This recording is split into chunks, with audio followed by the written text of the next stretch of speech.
Irio nade jahera mar penj laktar kawa wacho ni ngima en mwandu. En ga morna mar bedo kod odiechieng wago mbaka wang'iyo kaka wanyalo bedo kod ngima makare. Iluonga ni Ruth Otieno, amor mokalo ni wendo wa kendo daktari wantiere studio ka. Abo miye thuolo mondo mi onyiswa ni nyinge ng'a en nyakanye olonye weche mage. Kae to kokwa ketho kinde kata matin wadonje twak achiel kachiel. Machiegni daktari e penj laktar. Dr. Angela Macligeo, anyarge. To an daktari ma thiedho tuoche mek kansa. Ramora ahinya ni an kodi kae kawuono. Wan bende wamor mokalo odiechieng' mogik mane waneni ne wantiere e gwenge mag Kisumu kendo nichiwo puonj makende ne ogandawa. Wamor kendo mar bedo kodi mondo michaki puonje ogandawa kotenore kod weche mag screening, kaachiel kod weche mag geng'o, kaachiel kod weche mag diagnosis kata pimo mag tuoche mag kansa. Ineno ni ma en twak maber godiechieng' ma kawuono koso? En twak maber nikech jumani emane wantie gi World Cancer Day, mano ne tich ariyo.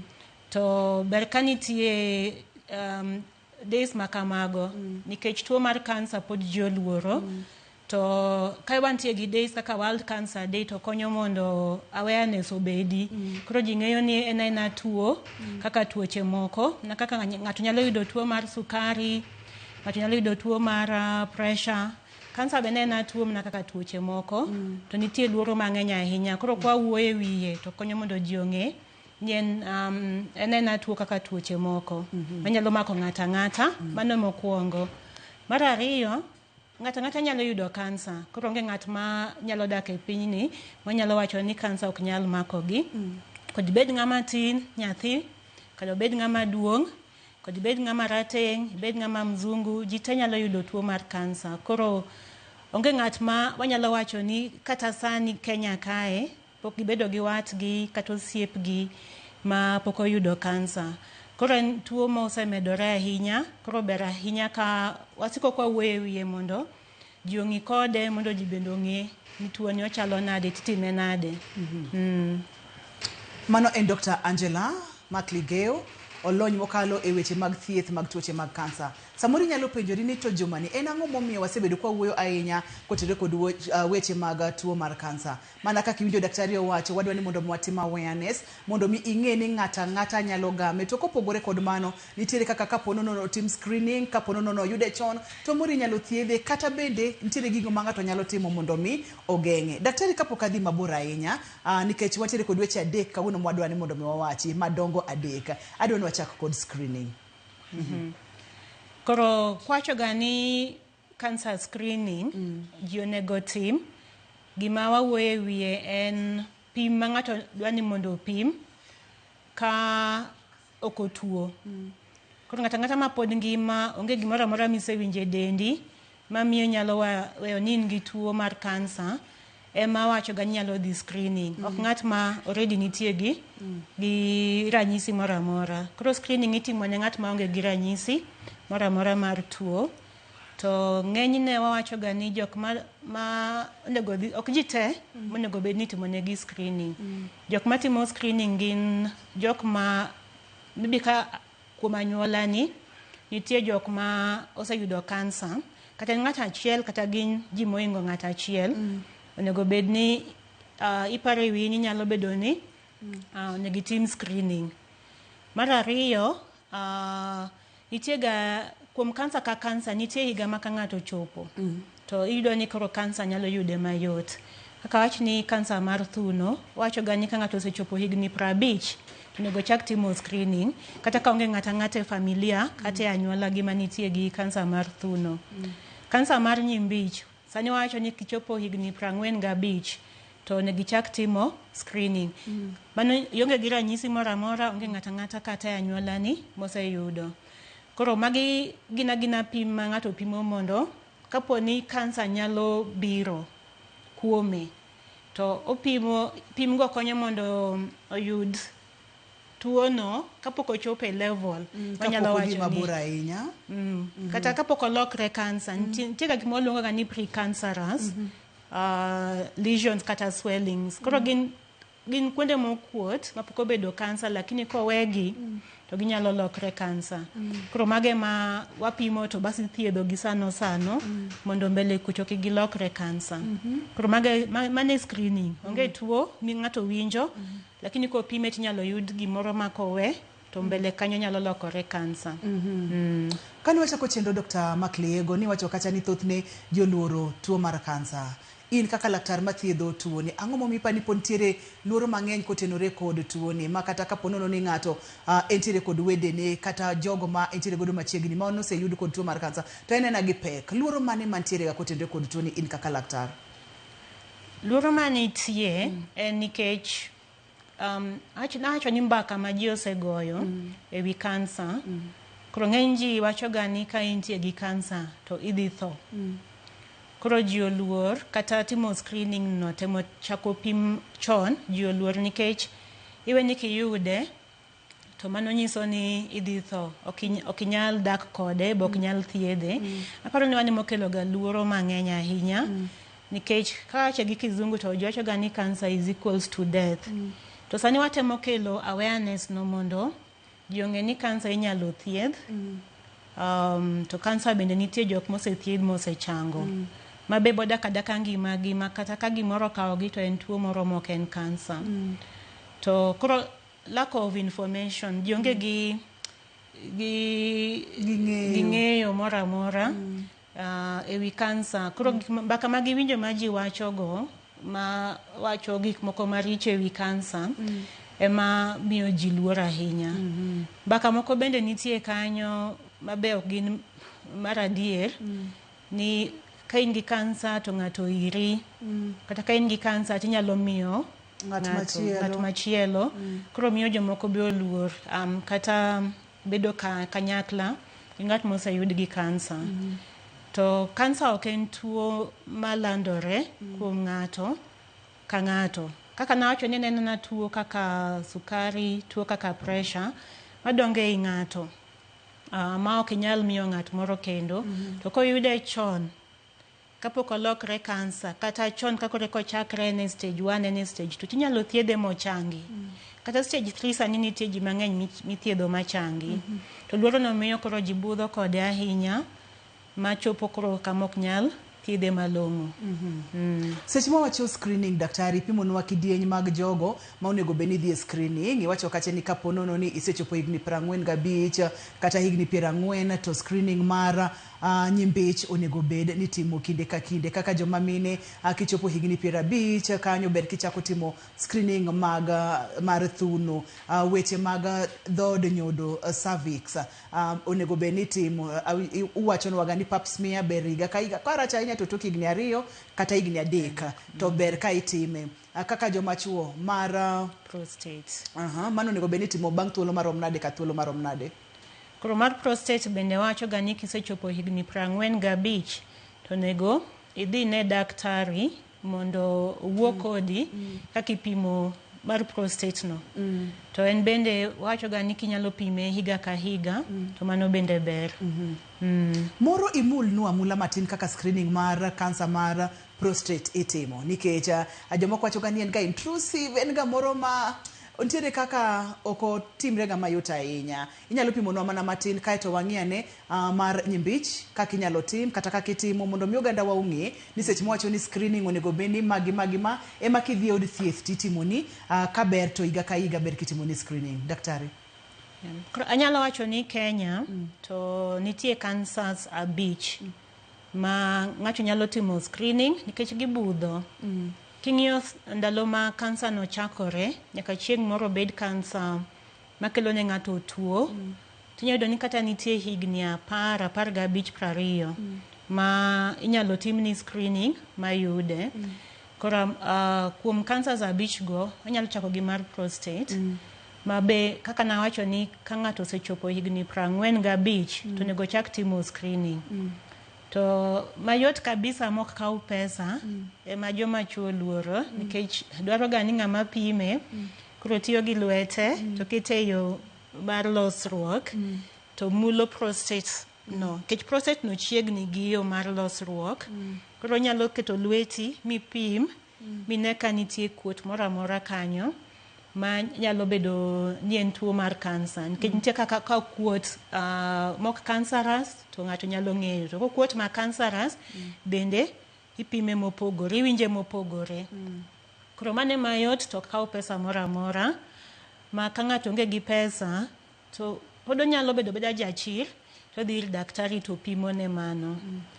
Mar ariyo ma ok tek ahinya tipime remo koro mano test miluongo ni PSA o prostate specific antigen koro mano en ga chemical moro mawuok e prostate kende to ka ng'ato nitie gi kansa to nitie kaka odhi malo e level ma kwang'iyo ripodno to ang'eyo ni jatuo ni nyalo bedo gi kansa mar prostate koro en mani koro pimno kawo gimoro 3,000 kidhi adhiya e laboratory ma pime maber to an bawacho ga ni pesano ok orach bok ong'eny ahinya nikech ng'ato nyawacho ni ok awinj ka tuo ang'o miyo adhi achul pesa ma kamano anya tiyo gi pesano e yo moro lakini pesano king'iye to ok ong'eny nikech kipimo mapo ni yudo tuo kapod en chon ma aidha oyang'i kata tuo prostate no kata omiyi yath michango to pesa minyalo tiyo godo e thieth tin moingo kapo nono ni rite ahinya kirite momedore. Daktari akwayo ni wamake maka kanyo mana matin waduogo to ka waduogo nyaka Ramogi Ajwang' wabo ng'iyo kaka itimo screening ne kidienje mopogore opogore mag kansa. Iwinjo kaka ochako mar prostate nitiere kidienje ariyo minyalo time godo ka laktar soyo lwete e yor losruok nitiere kaka obro mulo kendo bro winjo kapo nono ni en cancerous to bro fwenyo kaito machielo ipimo e remo kotenore kod chemicals mawuok mane prostate kanyo maka ang' opime remo to gibro idho malo kendo ibro nyise bro nyiso daktari ni nyaka bedie ni jatuo ni nyalo bedo kod kansa mar prostate. Yenwa wakaw yweyo. Bang' thuolo machuok mokalo waduogo wadhi nyime kod weche mag screening, weche mag diagnosis kachiel kod yore mag geng'o kidienje mopogore opogore mag kansa kikisudi.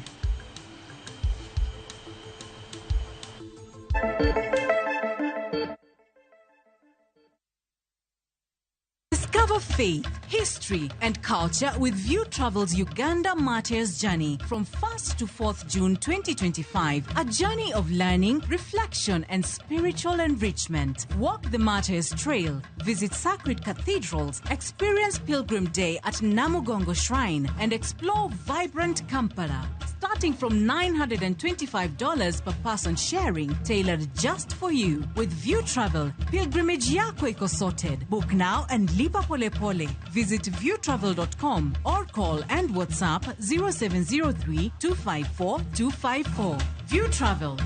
Dream. Explore. Discover.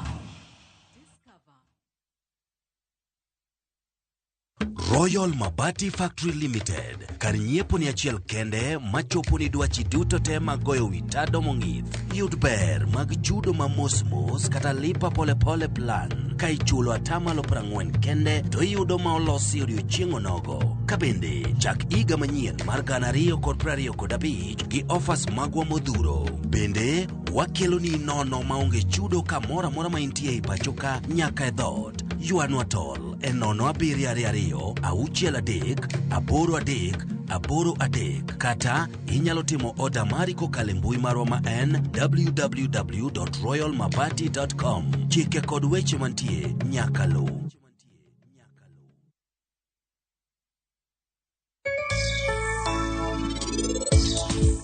Challenges mwa pitia en kaka ji mang'eny uso rech. Samoro nya bedo ni wan gi rech mang'eny ka to pok wayudo market maber mowateri. Masindi ni kwachako gere ka korego ni to quotation mar iseng'eyo no buro go motani buro bedo pesa di material ikmoka let chongo shaft go buro bedo pesa di. Kapo ni ikawo ng'at moro amora ma onge kod experience tikete tich ma ok onyal tiyo ok onyal dhi mbele. Indulge in the moment. Every spoonful Delamere real fruit yogurt.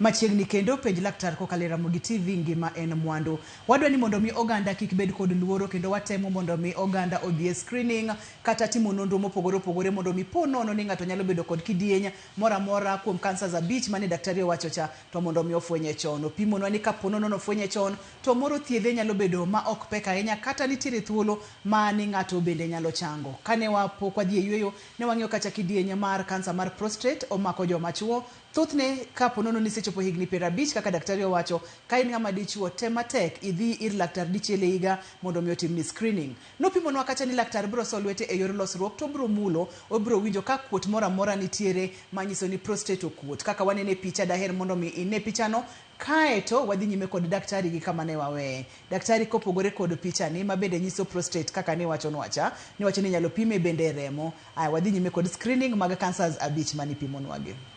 Okay. So cancer moro kendo ma screening nyalo timore to screening neno be yot en mana wacho ni mar dhod nyodo.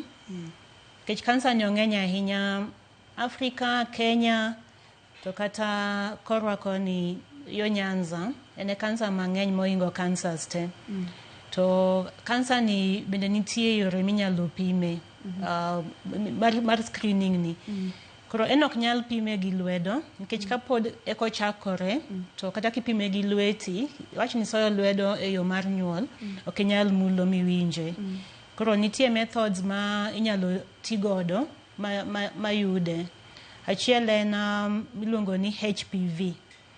Wacho ga ni kansa mar cervix kuom ji 10 manitie kode ji 9 yude kuom tuo mar yamo miluongo ni human papilloma virus mano HPV. Koro nitie pim moselosi ma ng'ato nyalo golo sample e dhod nyodo kanyo to kata ng'ama dhako nyalo golo kende ma nitie atia kaka gimoro molos maber minyalo so kanyo magol ma ng'ato mano tere lab mapim mang'e kako rekodwa chakore nikech ka oyud HPV no ka en positive to ang'eyo ni nitie chance mar 90% ni boyudo cancer mar cervix kowe kamano moko thiedhe. Yo mar ariyo en test mane osebet kwa tiyo godo chon miluongo ni pap smear ma mano to nyaka daktari pim. Mano kidhir daktari to ininde kitanda to giketo instrument moro kanyo e yo mar nyuol to bas ka nitie kedi moro kanyo molos mana maber mar pim miketo isoye iye kanyo tigolo sample mabetere lab to nyalo nyiso ng'ato ni onyalo bang'e kucho mbele kucho nyalo yudo tuo mar nyodono mar yo mar nyodono. Koro mago bende bechgi ok rach ahinya. Ang'enya kawacho ga bei go to ji luor to weyo kaka mar HPV no en gimoro 5,000 6,000 to wacho ga ni ka ng'ato kinga ne ber to kata kipimo dichiel e higni 3 to mano roma to ka kinga ni piny to dwaro ni mondo ipim higa ka higa. To wacho ga ni agen kitiyo gi 6,000 higa ka higa mipimo ma othiedhi kaponi tuo ni nyalo maki bang'e to pesa no otin moingo ngimani to tin moingo pesa minyalo tiyo godo bang'e kendo kaponi rito ma tuo no maki. Koro kuom jomine ber kopimne gi mano. Kansa mar adek kendo ma ipimo babe yot pimo en mar thuno. Mar thuno ni to en ga kidhi ir daktari to pimo mano bende ka ng'ato onge gi pesa nyalo dhi daktari to otiyo gi lwete mana lwete no to pimo thuno kuonde te mondo ne ka nitie gimoro amora mokuot e thuno no mondo ka nitie gimoyudo te koori picha miluongo ni mammogram. To mammogram no beche ok tek kidhi public hospital en gimoro 1,500 to be ng'ama joma goye to goye mana dichiel bang' higni 3 kapok iyudo ga kansa. To jok mose ga thiedh kansa mar thuno to time higa ka higa to en bende ok tek en gima yot timo to nyalo konyo mondo kik yud kansa mar thuno kosebudho moselandore. Kansa mar 4 en mar nyimbich. Koro mar nyimbich mabendi wacho ni sani koro omedore koro kaen bende wacho ni prang'wen bi kaka onge ng'ato e anyuola noseyude gipime icho pim mayot kabisa minyalo pimo losruok hospital to na sample mar losruok tite kamano wuok ma positive ekitimo pim iluongo colonoscopy nikech donje i bich to bas nyoka mokuto bang' sample to bas ithiedhi. Koro mano bende ok tek ahinya pimo chono ok en pesa mang'eny, en gimoro 2,000.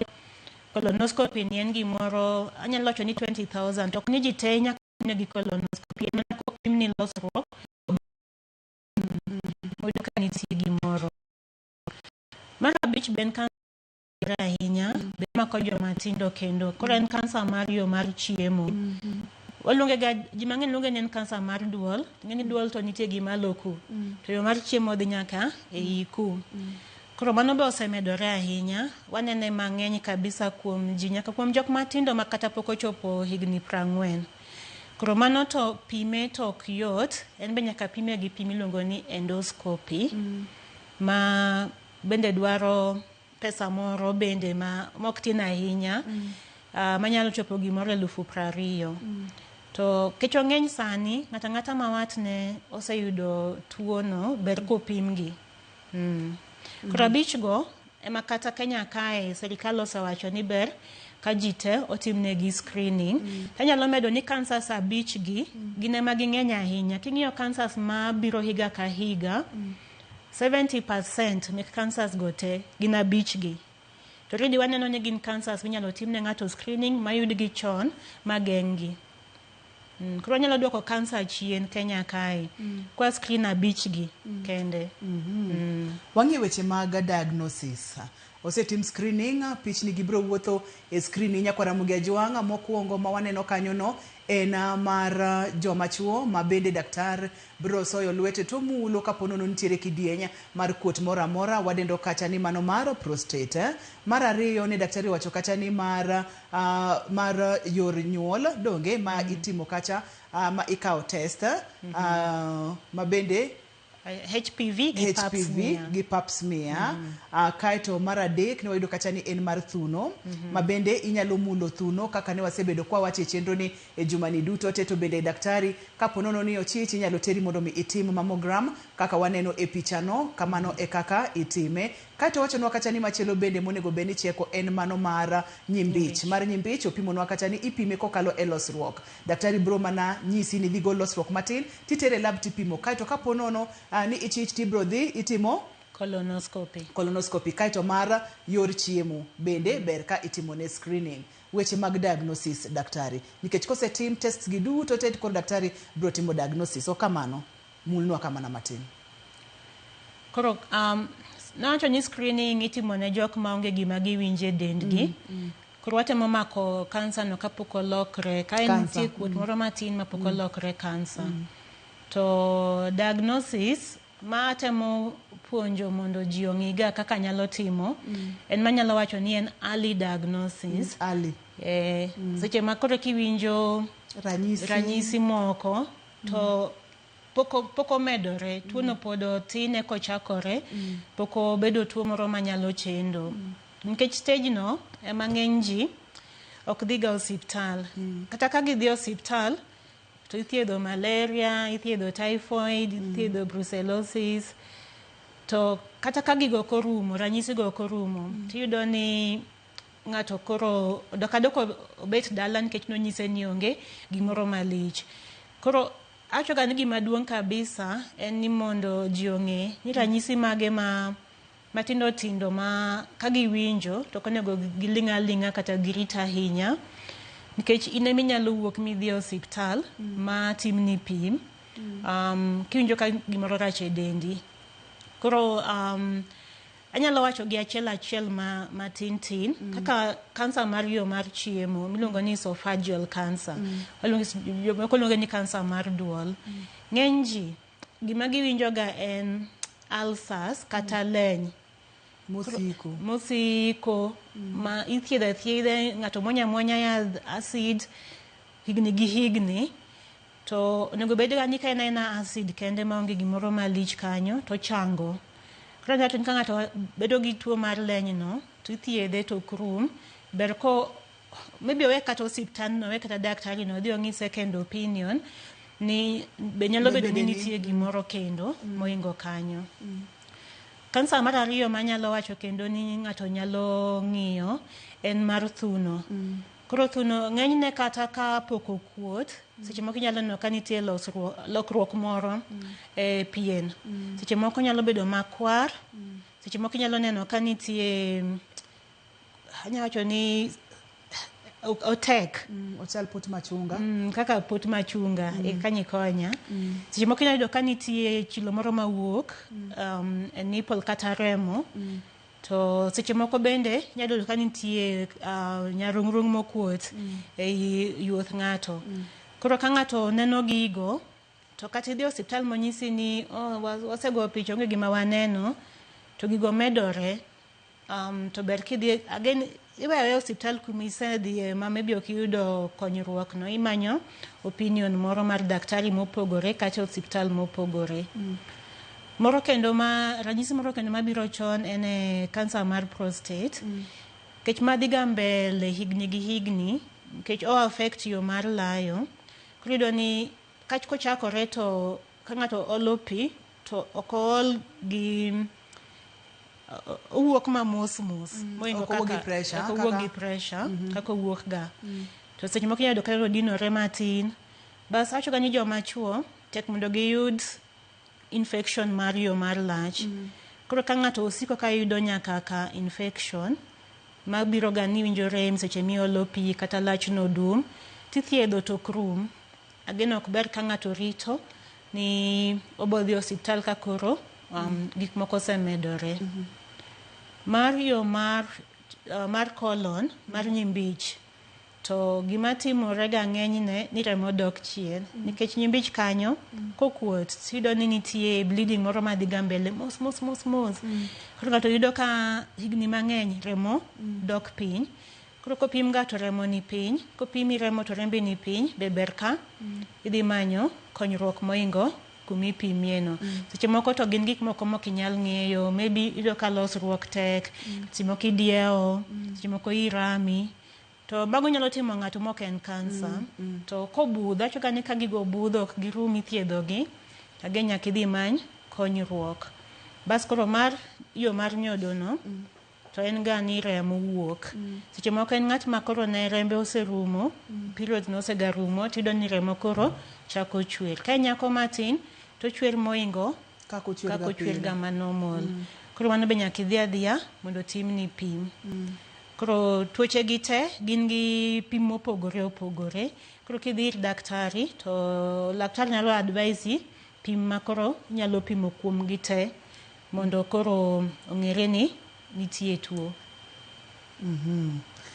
Erokamano nya daktari, amor kendo adwoko erokamano. Itemo pime kendo itemo luome maber. Kapo nono ni ichiko iti, Dr. Mark Liego temo luom achiel kachiel kuom ranyisi makineno ka osiko, itemo thiedh to osiko, itemo thiedh to osiko. Temane mondo mi imanya paro kata second opinion kaka thoth negi wachega. Kiki wacha ni ama en ga mara, an ga gileny kama higa ka higa. Oyo daktari wacho ni tematek mondo mi imanya second opinion. Yen wakawiyo ka waduoge kidieny mar adek, wabong'iyo kaka inyalo geng'a kidienje mopogore opogore mag kansa. Kopogore kod mano, penjo moro amora ma inyalo bedo godo bende daktari biro ikore mar duoko. Miyo kik idhi mabor kata matin, kik isudi nikech kia kelo chandruok to ber ka wang'eyo wechegi.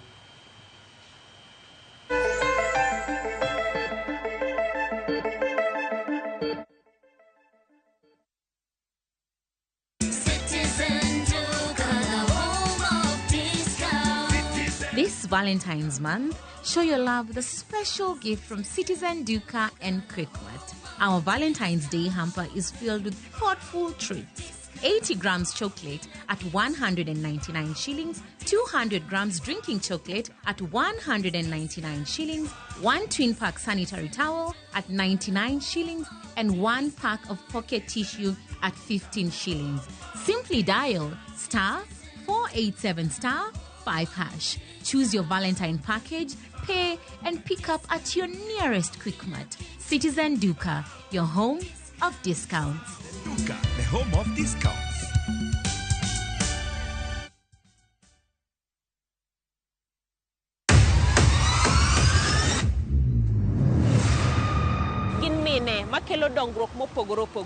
Don't speak on our issues as women. Let us be the one to speak. Kaka gikete ratil, familia koda tijegi. People's power! People's power!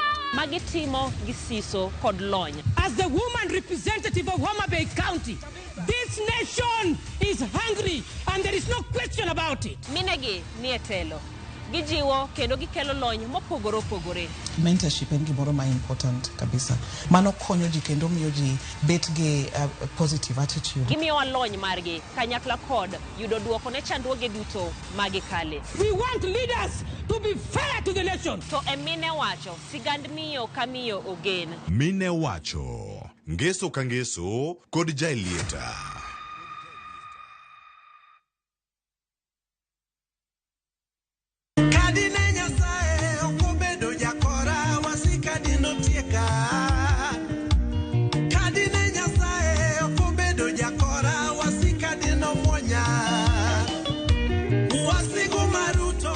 Mondi yudwe mandi ya mwono, kaka skiza tune mari, dial star 860 star 416 hash, Ramogi TV, edala juwe tuto.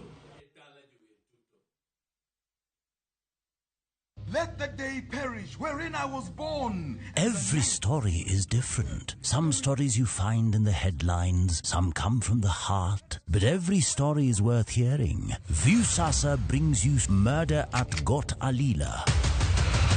We unwrap the mystery behind Robert Ouko's death. In Jane and Solomon, the self-confessed witness gives his account of the story. My husband was not murdered on that sick. And in Njera Nishetu, Jela ni kama kaburi, haichagui mtoto ama mtu mzima. From the truth-seeking investigative stories to the raw human stories that often go unheard, Viusasa is your home for documentaries.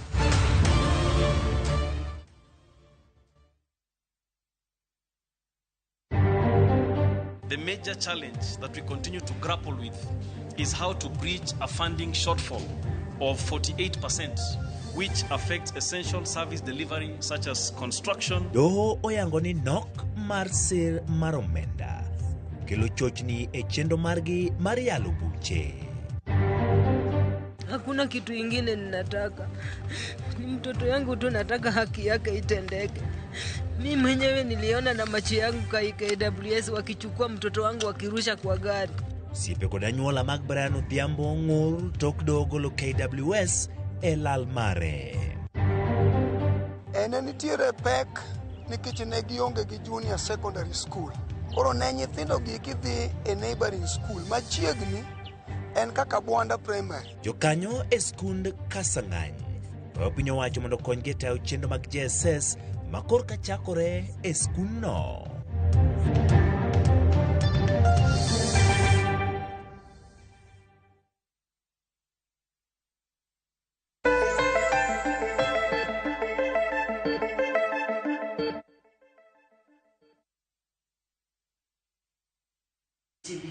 Mwandu watere ko Dr. Makligeyo e studio ka wange weche mag screening mag kidenye mopogore opogore mag kansa wa mulo kansa abich mabende giwacho ni ng'eny mokalo Kenya ka kaponono ni pokitimo screening daktari wacho ni kabe to dichiele higa karacha ahinya kaponono ni uonge ga kod ranyisi mag kansa family pokichopo igni 45 pokichopo igni 50 kaponono ni in ng'ama miyo to dichiele igni adek bende okrach ka intere kod penjo mora mora daktari oikore mar duoko penjo duto te ma inyalo bedo godo ne wang'yo kata weche mag early diagnosis kanye mane wantiere. Krono wacho ni sani gima nyalo wacho ne jok mawinjo ni pimo mek early diagnosis go ng'eny gi ok chulgi gi SHA. Koro ber ka ng'ato ng'eyo kata kodwa ni mondo pime to ikore gi chon. Kaka wach ni koro kipimo ni kansa mar daktari nyalo make mana matina kawe simbi Jacqueline. Jacqueline tiere kod penjo. Jacqueline, hello, penj laktar. Jacqueline olalna. Jacqueline temane mondo miduogi daktari biro duoki wadhi nyime koda kidwa pimo to ntiere kuma sha ok nyal donje kanyo ma wantie. Sha ok nyal donje ng'eny gi kapoko oyud tuo ni no ng'eny na nyaki gola pesa no mfuko. Koro pimo godo achni kansa mar dhod nyodo kanyo. Roga gimolongo ni biopsy. Koro ng'ato igolone ringo. Kichwacho gani kansa ok nyal wacho ni nitie kapok ogol ringo. Koro igolo ringo e dhod nyodo kanyo. To bas kosegol ma o confirm ni mano en tuo mar kansa. To koro nyaki go picha. Acho gani as long as no segol ni ringo mogolo kansa. Pim mar ariyo en goyo picha mondo ng'e koselandore koso kakanyo kende kamoyude no kende ma entie. Koro mano mar dhod nyodo. Mar nyimbich to pim ma daktari nyalo pimo en mag remo. Inyalo makona matina ka usimp Caroline.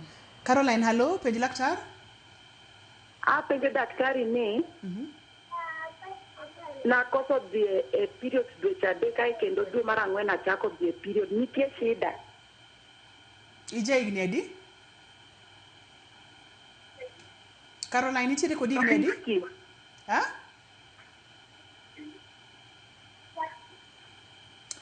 An gi 50.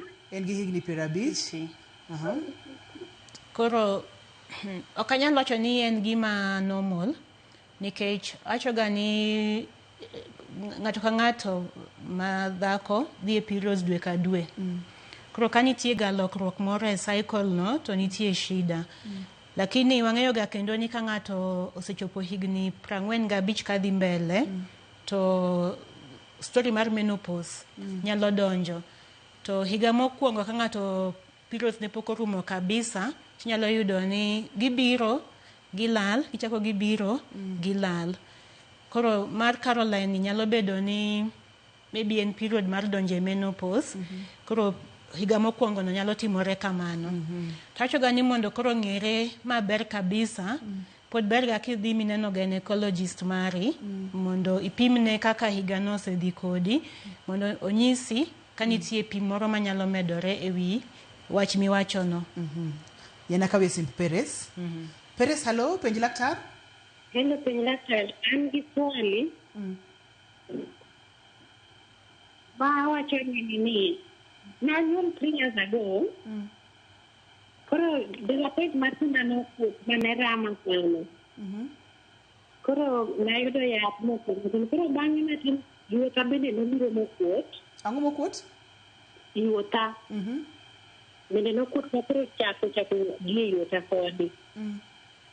Koro nadhi e hospital matin kiro yath manomiya machak noduogo gi yuota. Koro bang' muda matin nasewe nyaka dhoth. To yuota ne pod okuot ga kuota. Koro nadir daktari ma otemo mulo punda ni ka dibed ni samoro ne nyalo bedo ni an gi kansa to nokoyudore, ne wacho ni onge. But sani kendo koro kachaka winjo ni donjo ni mochalo gimokuot gi iye kuno e yuota kanyo. Could it be a sign ni en danger moro ma antiere mondo asik medical attention ama? Koro en penjo maber, Paris, nikech gima awacho ga manuo di ng'eny ni thuno kata yuothi ok nyal kuot, ma wach ni mano gima kawaida ok en gima en tuo, nikech thuno madhi maber kata yuothi ka onge gi tuo to ok bi kuot. Koro ka nitie kuot mosebet kanyo, thuno nyalo kuot seche midhodho nyathi to nego rum, ok ne odhi mbele obudho kamano. Koro gimosebudho kamano ok en gima normal, mano tuo. Makata ka nineno daktari mowacho ni ok en gimoro, ok giyudo kansa, onego ichak idog mondo opimi kendo. Nyalo bedo ang'o? Nyalo bedo ang'o. Nikech tuoche mag thuno kuot bende nitiere moko ma bende biro ma ok gin kansa, donge? Nitiere moko ma ok gin kansa, to pod nyaka ging'ere ma pim gi. Erokamano, akawie simu machielo. Jacqueline, hello, penj laktar?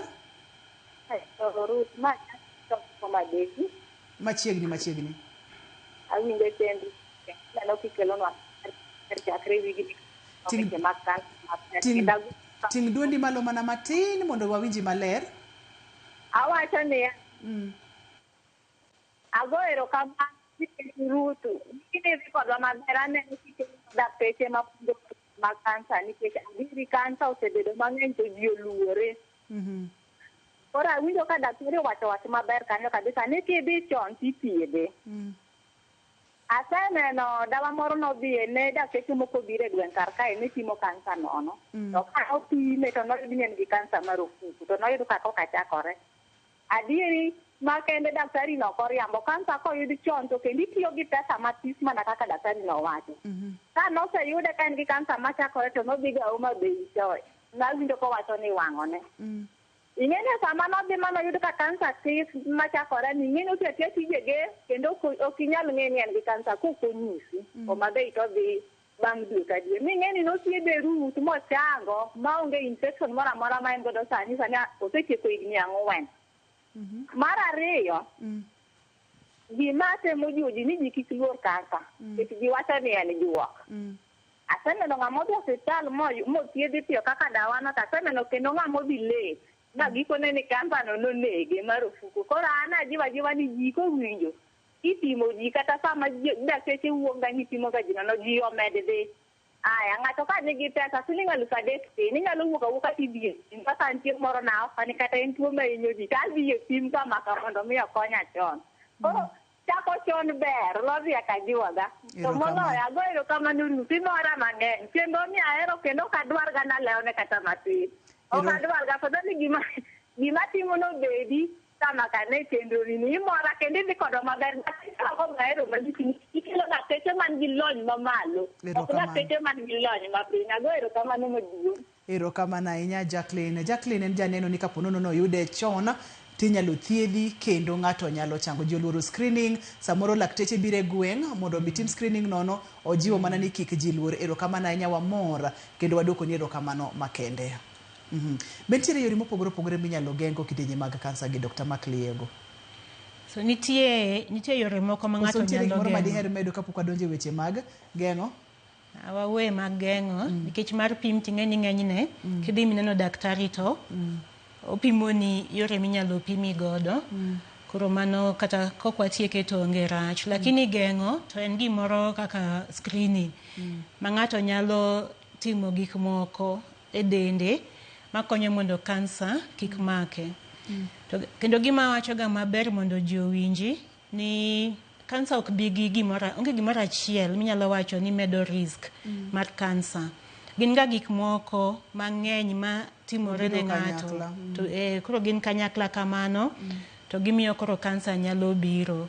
Koro kata king'iyo upande mar geng'o, bok inyal geng'o gi gimoro achiel. Basi wacho ni koro anatimo mae, koro kanyal yudo kansa. Koro nyaka ing'i gik moko te manyalo kelo kansa no, to basi wegi kata ilosgi mondo koro risk mar yudo kansa no dog chien. Anya wacho gik mok nyal geng're, nitie moko mok inyal geng'o. Kaka kansa ne anyuola ni, mano ok inyal geng'o. Ka higni ni osedhi malo, ji te, as long as ni higa oseidho, nyalo yudo kansa. Mano ok inyal geng'o, mana kapo ni lemo ni mondo itho piyo. Kapo gibet maduong'. Mar adek mok inyal geng'o en kaka jorotenge, nitie kansas moko ma ng'eny kuom jorotenge, bok inyal loko kaka nonyuol gi kuma nonyuolie. To ma ng'ato nyalo geng'o to bende nitie mang'eny. Nikech mok nyal geng'gi, risk ma gimedo ne kansa ok ng'eny ahinya. 90% mar risk inyalo geng'. Koro mokwongo, achoga ni chiemo. Nikech chiemo magero tekruok mar del kata kinga kata immune system. To ang'eyo ga ni immune system odok chien, to yot kabisa yudo kansa. Nikech mano e risk moro mar kansa, ka immunity nitie piny. To chiemo kende manyalo gero. Maka kar chiemo kaka chiemo nyalo konyo gero rateke mag del ka simb Judith, kaito aduogo mana kanyo mondo mi watiek chenro. Judith, hello, penj laktar? Hello. Machiegni?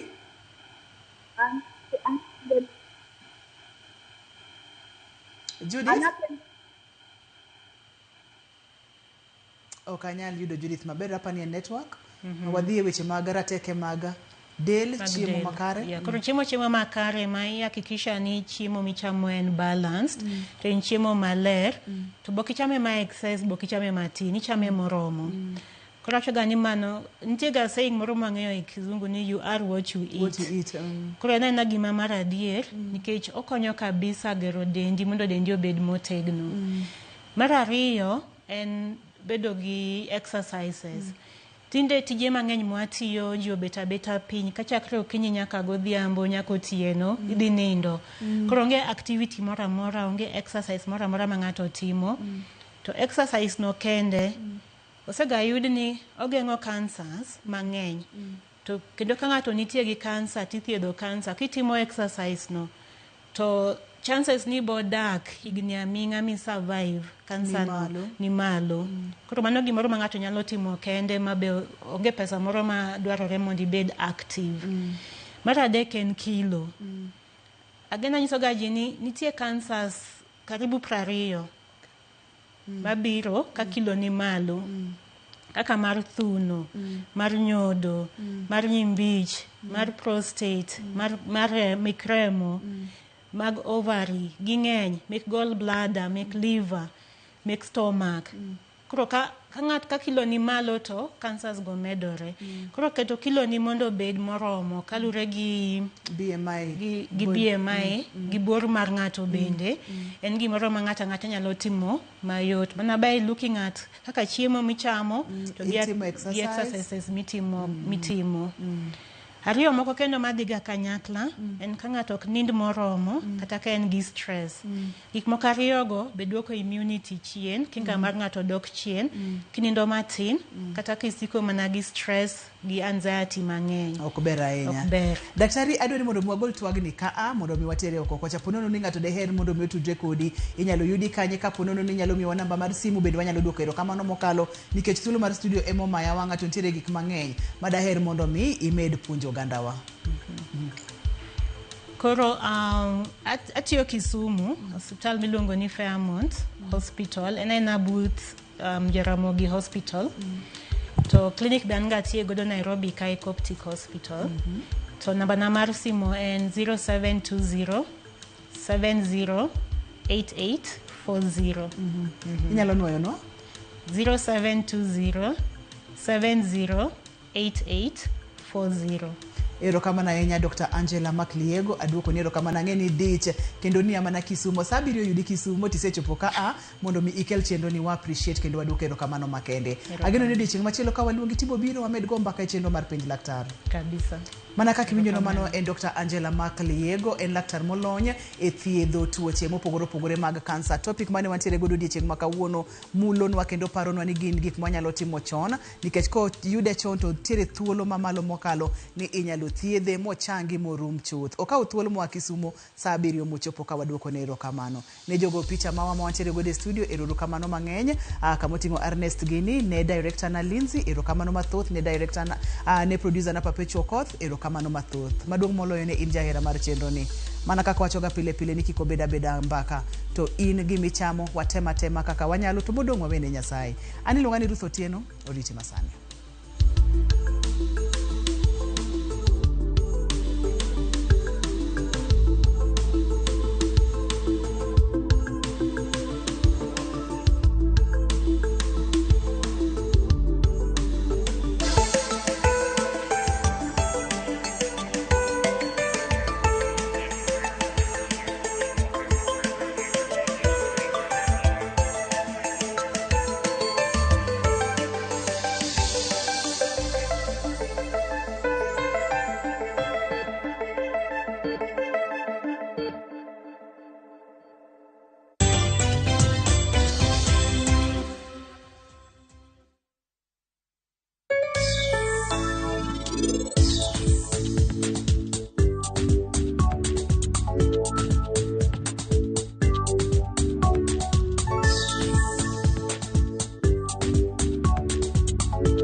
deposit into a KCB Gold Savings account and stand a chance to win. Revisha and feel the roar.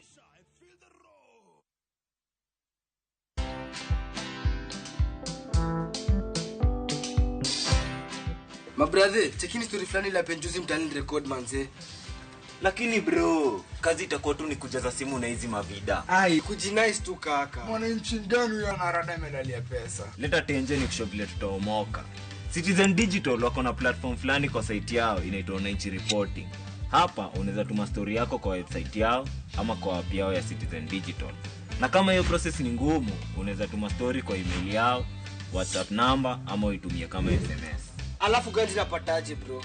After story yako imepublishiwa, hapo ndo una receive 1000 kwa simu yako. Bro, au umenichanua.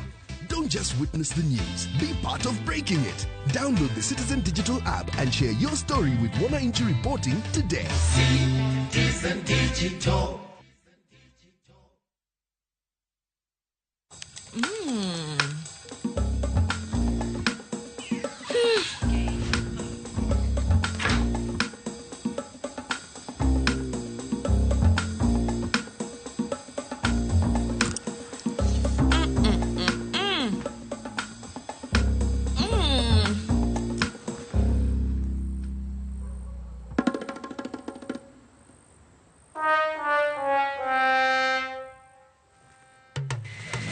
Indulge in the moment.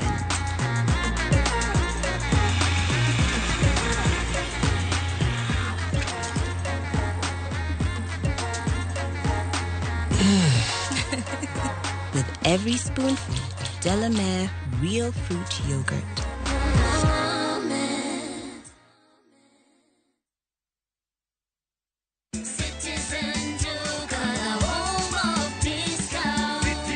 This month of love, get more with less from Citizen Duka and Quickmart. Enjoy fresh spinach at 25 shillings, skuma wiki at 25 shillings, and 1 kg of potatoes at only 69 shillings. Simply dial *487*5#.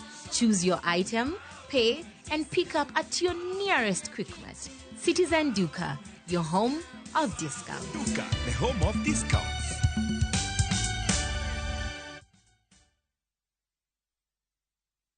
Treat your loved one to a magical Valentine's escape from February 12th to 17th, 2025. Experience stunning views at Dubai Frame, visit Dubai Creek Harbour, explore Miracle Garden, enjoy a desert safari and Marina Dow cruise with dinner, and a romantic Valentine's dinner at Al Dawar Revolving Restaurant. This unforgettable getaway, including visa, starts at $1,120 per person sharing. Book now. Lipa Pole Pole. Visit viewtravel.com, call or WhatsApp 0703 254 254. View Travel. Dream. Explore. Discover.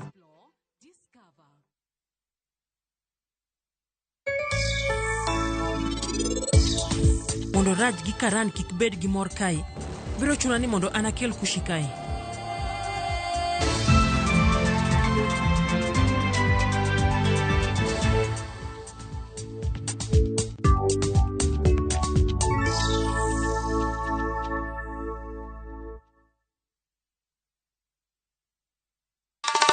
Ma e chenro makeloni danji maliet. Ma e chenro makeloni weche mamolo seche duto. We are only beating job. Kik od belo bai. Kawuono an kod moral mar ndakel belo kaka winjore. Ma e chenro makeloni duond yawuoto nagi. To wakwayo rowere bende kiyudo matin kik icham te. Ikungo. Duond mine. Ka jaodi miyo nigi pesa malo dichuo. Support. Kod ohala. Gimotimo as a fashion house, we measure in both ladies gi chuo. Mane mbak ndalo chakre wuok tich nyaka tich abich saa 8 odiochieng'. Mane Ramogi TV.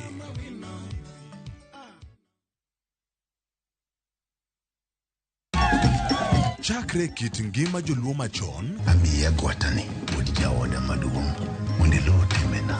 Nyaka ngima masani. Oga the whole person butchini na biro loso go ore. Yasayo ku okinyewa. Okay. wakelo ni sinema manyiso kit ngima ji. Kana luokre kind rabolo kago wanga kon tena no nyithindo. Lakini wadhi nam mondo ane kama ng'ato ok ng'iye ng'ato nikech nambi ng'iye mana ji. Ng'e rieko mag jodongo, pek mar hera. Mokwongo jonyuol ni kiti grich. Dala maka okadwa. Koda kamor mar ngima. Idendo gi English ni my darling. Kaka kinde mosekalo kod masani e sigenni mopogore opogore. Odhiambo maru eka koro dwa chacho. Ng'ama onge pesa.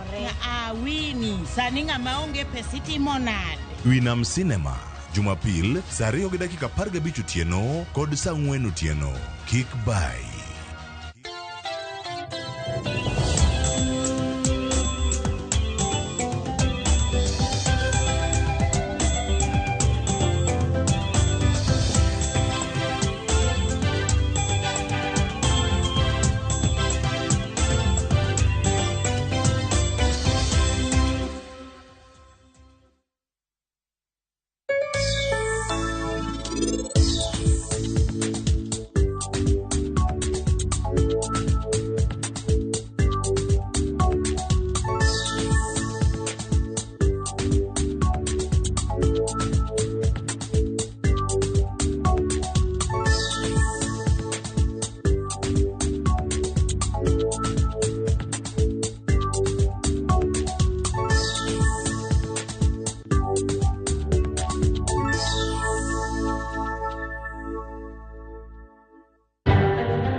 Tarik 6 dwe mar 2 higa mag 2025 nyakwara mogi ntiere wang' saa mar mondo mi uyud weche manyien ma waikoni e chenro mar ang'ichwelo wantiere kod mathoth kata kamano magi weche ma omiyo pek.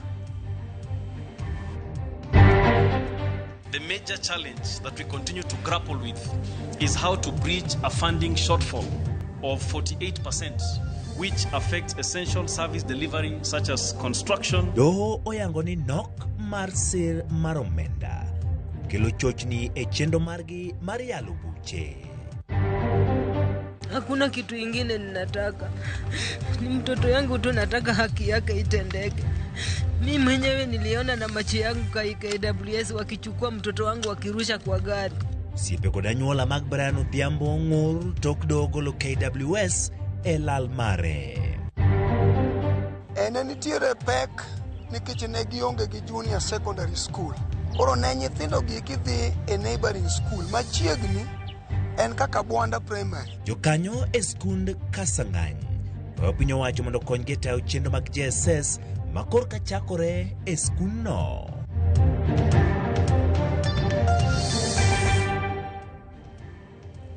Nekoro mwika kapile layo matuduk duto gin mago moyaw 3-6-0-1 YouTube, Facebook achiel kod X mar Ramogi TV. Wago kod mbaka kendi miya pachi weche mopogore opogore madwa bedo ka wakelo nigi lak sechegi. Nyinga Ochieng Emmanuel, jaloko marwa en Belinda Phillips. Bedo kodwa e chakruok nyaka giko. Jogo ma pingo chenro mar chiwo chanjo ne jamni e piny Kenya gin joma ofuwo. Magi weche jatend piny Kenya William Ruto e kinde mane otelo ne chenro mar chako ayanga chanjo mar jamni e kaunti ma Garissa. Lidia Okeyo nigi mathoth. Limbe jatend piny Kenya William Ruto no chopo odiochienge mar adek e nyandwat ma ugwe kama no chopo e kaunti ma Garissa kawuono. Jatend piny omedo goyo debe ne chenro mar chiwo chanjo ne jamni. Chenro magato neno ni jamni maromo milion 80 e pacho kao chanje kwacho ni chenro no biro konya jiwo handringo gi chak anyato mago maitere pinje maoko. Sasa kuna watu wengine wajinga wanatuambia ya kwamba tusichanje ng'ombe yetu ndio tukose soko ya kimataifa. Sio ni ukumbavu? Ama mnasemaje jameni? Tunaelewana? Mnasema sikizeni, kwani hii mambo ya kuchanja ng'ombe imeanza leo? Si hii tumefanya miaka yote? So ile kitu mimi nimesema ni kwamba tuwasaidie wafugaji kwa mara ya kwanza. Badala ya kutumia pesa zao kuchanja ng'ombe, sisi tuweke pesa ya serikali katika kuchanja ng'ombe zetu, mifugo yetu, ndio tuweze kuwa na products ama ile mazao, maziwa, nyama ambayo haina magonjwa tuuze hapa Kenya na tuuze duniani kote. Egino manenre kaka okang' mar medo kwan jog ombulu e gwenge mantie tong' Kenya gi Somalia. Omedo jiwo okang' mare mar golo hinga ma osebedo chenro mar chiwo pande e gwengego ma osebedo ka itimo kuom higni 60 mokadho, kama osebedo ka ipenjo bura eka chiwo pande. Kwacho ni okang' ma kama biro gola kwede ma osebedo chenro makamano. We are very happy as pastoral people. Emano manenre ka gima biro duogo chuny jopith mapachuka. Jatend piny oyango ni piny owacho oseketo tenge omenda mabiro konyo e ng'iewo jamni ma ibiro chul jopith manowito jambgi kaluwore gi oro manobedo pachuka. Wale wafugaji ambao walipoteza mifugo yao, tumesema tutawapatia mifugo 53,000 kwa familia 10,000 ili waweze kujiinua kwa sababu mifugo yao ilipotea na kiangazi. Nyinyi mnanielewa jameni? Na nimeweka pesa ya serikali shilingi bilioni 1 ya kupanga hiyo mambo mambo ya restocking. Ndio tuweze kusaidia familia ambazo walipoteza mali yao, wakapoteza mifugo yao. Ruto singo chiwo sir ne tieko gedo mar paunde ke Garissa, bero chal chirni koda peini kabende otimo limbe kuonde gero ute mane ogonyore. Hapa airport yenu hii watu walikuwa wanakaa chini ya miti wakingojea ndege. Si namna hiyo? Sasa tumeweka hapo pesa milioni 700 kujenga terminal, na mimi nataka nimshukuru Jama governor wa hapa ameweka pesa kwa terminal. Na mimi niweka pesa kwa runway kuhakikisha kwamba we extend the runway na tunaimodernize iwe runway ya kisasa.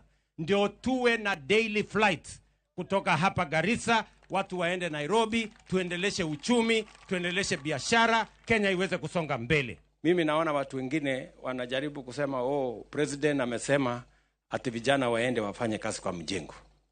Mimi nauliza, nyumba inaweza kujengwa bila watu kwenda kwa mjengo? Will you have a house?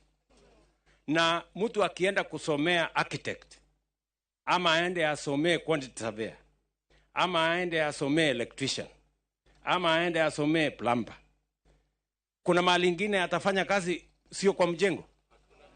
There is nowhere else to work. So wale wanasema tumpeleka watu kwa mjengo wajipime kwa akili kwanza. Ruto no ten gi jalopne Kithure Kindiki, jatend migawo mar alwora, bunge gi lokruok chal kor lwasi Aden Duale kanyakla gi jotelo mamoko maya e alworano. Lydia Okeyo, Ramogi TV. Jotend pinje Afrika mawuok Imbo kod Ugwe mar Afrika kiny bagoromo e piny Tanzania e witulo madhi nyime Imbo mar DRC.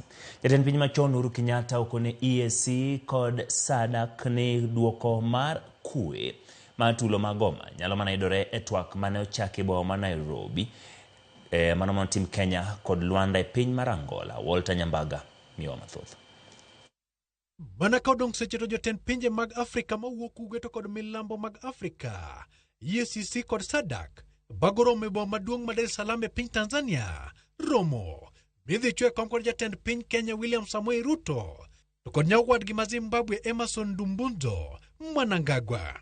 Jatend piny machon Uhuru Kenyatta mosebedo kata chenro mar manyo kwe piny DRC okone kata odoko ni riwruok mag pinje mag ugwe to kod milambo dhi bedo kod romo Tanzania. Uhuru Kenyatta oramo ni duoko dhi mana yudre twak ma Nairobi Kenya to kod Luanda mar Angola. The facilitator is of the strong opinion and belief that the two processes of Luanda and Nairobi hold the greatest promise for a resolution and termination of the crisis in the eastern DRC. Wote mar Uhuru Kenyatta mane ochwal kod jawachi loe Kanzedena, Uhuru kone kalure kod liet mar siasa mane omedo chwakore DRC e kinde yiero twak ne ok nyal bedo mayot kendo mano nomiyo nyaka gigo break matin. Political attention in the Democratic Republic of Congo shifted toward the upcoming national elections that were to be held that year, that is 2023, in December. The shift resulted in the slowing down of the Nairobi peace process and, unfortunately, at the same time, a political impasse resulted in the withdrawal of the Kenya forces from the ICRAF. Elipodo Uhuru, ukone pinyi DRC kod Rwanda nyaka yie mondo riwigi kanyakla. Kendo rwako twak kaka yor manyo kwe. It is only through the close coordination of the bilateral negotiations between Rwanda and DRC and the inter-Congolese dialogue and conferencing that this crisis can be brought to a fruitful conclusion. Kata kamano, okoni golo jolweny mag KDF ma Kenya to kod jolweny mamoko mag pinje mag Afrika ma wuok ugwe kod milambo. Ahinya to mar Afrika omomiyo kweth mag njore mag M23 ne oyudo ngufu mar ng'wano bombe mag DRC. And unfortunately at the same time, a political impasse resulted in the withdrawal of the Kenya forces from the ICRAF. This suspension disrupted the momentum of the peace process. Walter Nyambaga, Ramogi TV. Kauduge pachoka, migao mar doho koro chiwo duoko margi ne duol marano kaka itayo chenro mag doho mong'ere ahinya kaka ombudsman, kagiwacho ni barua ma ombudsman nowacho ni ooro pok nochoponegi e kinde mane gichiwo lipot margi. Kaka jafamo marwa Efi Nyakidi lero jawach e lodo Paul Ndemo jomondo riwruogego oti kanyachiel maneno ni chenro mag doho itayo e yo mowinjore.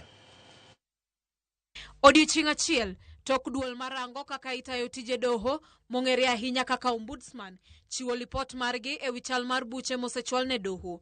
Duol matayo chenro mag doho kata Judicial Service Commission koro chiwo lipot margi bende e wi chal mar doho pachoka. E kinde manotwak kod jofwambo, jawach e lo bad migao mar doho Paul Ndemo owacho ni doho pod nigi rem mar 48% e kwan omenda mowinjore konygi e tayo chenro mekgi e yo makare. The major challenge that we continue to grapple with is how to bridge a funding shortfall of 48%, which affects essential service delivery such as construction and operationalization of courts, operation of mobile courts, the recruitment of additional judges and judicial officers, the automation and ICT, among other areas. Kaluwore gi lipot margi e higa 2024 doho nochwal negi buche makwan gi romo 516 121 ka kwan buche duto mane pok oyal motieki kwan gi ne romo 635 226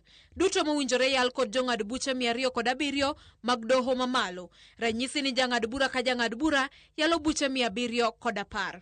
Buche go bende owinjore yal kod jong'ad buche 600 mag doho matindo kachiel kod mag din mar Islam. Ranyisi mar buche 1600 ne jang'ad bura ka jang'ad bura e higa. Kata obedo ni doho nigi ng'ikruok makama, gisegoyo kang' ahinya to e yor mbui makonyo duoko chien mibadhi kod kawasoya kendo kelo yot e kinde winjo kod yalo buche. We have invested heavily in the automation of our processes for two main purposes. One is to create efficiency, and secondly is to eliminate the human interaction, which often leads to temptations of corruption. So first we have what we call our electronic filing system. This is one of a kind system that enables our customers to file cases from the comfort of their homes or offices any time of the day. Secondly, we have virtual court platforms. Our customers need not travel to attend court sessions for a good proportion of the cases. In fact, we average this at about 55% of all cases. Advocates are also able to attend to cases in multiple courts, thereby saving time and travel costs. E duoko margi ne duol mochung'ne rango kaka itayo tije doho kata ombudsman, Ndemo wacho ni milome ma ombudsman nowacho ni oro ne bad migao ma doho pok nochoponegi kendo nowinjore gi tim nonro makare motelo ne chiwo ote margi. Recently again we saw an agency call a press meeting to give information that was based on a letter that was yet to be sent to our office touching on complaints. And as an institution that believes in institutional harmony and basic courtesy, it was really important that you do not call a press conference like this to release a letter before the letter is sent to the agency asking questions. So we did not take it very kindly that a letter was discussed at the press conference before coming and asking for very important information. Efi Nyakidi, Ramogi TV, Nairobi. Wadhi gwenge ma Bomet, Gavana Bomet Hilary Barchok ochwalo nyim duol makedo kod mibadhi e pacho ka EACC bade mana kuru kitude gi weche mag mibadhi e county no. Apisas mag EACC no chako timo pedha e dala jatelo ma idore gweng ma Kap Kimulu e Bomet kendo bang'e chopo nyaka apisi Barchok kama ne gidhi nyime gitimo apedha mager ka jotij county ne okwini gichopo machiegni e kinde mane apedha makamano itimo. Kaluwore gi jatije maduong' mar EACC Abdi Mahmoud bar chok kanyakla gi achije moko 10 itimonegi apeda chudo gi tiyo marach gi omenda jopiny. Bar chok e gavana mokwongo e piny owacho ma William Ruto minono kaluwore kod mibadhi.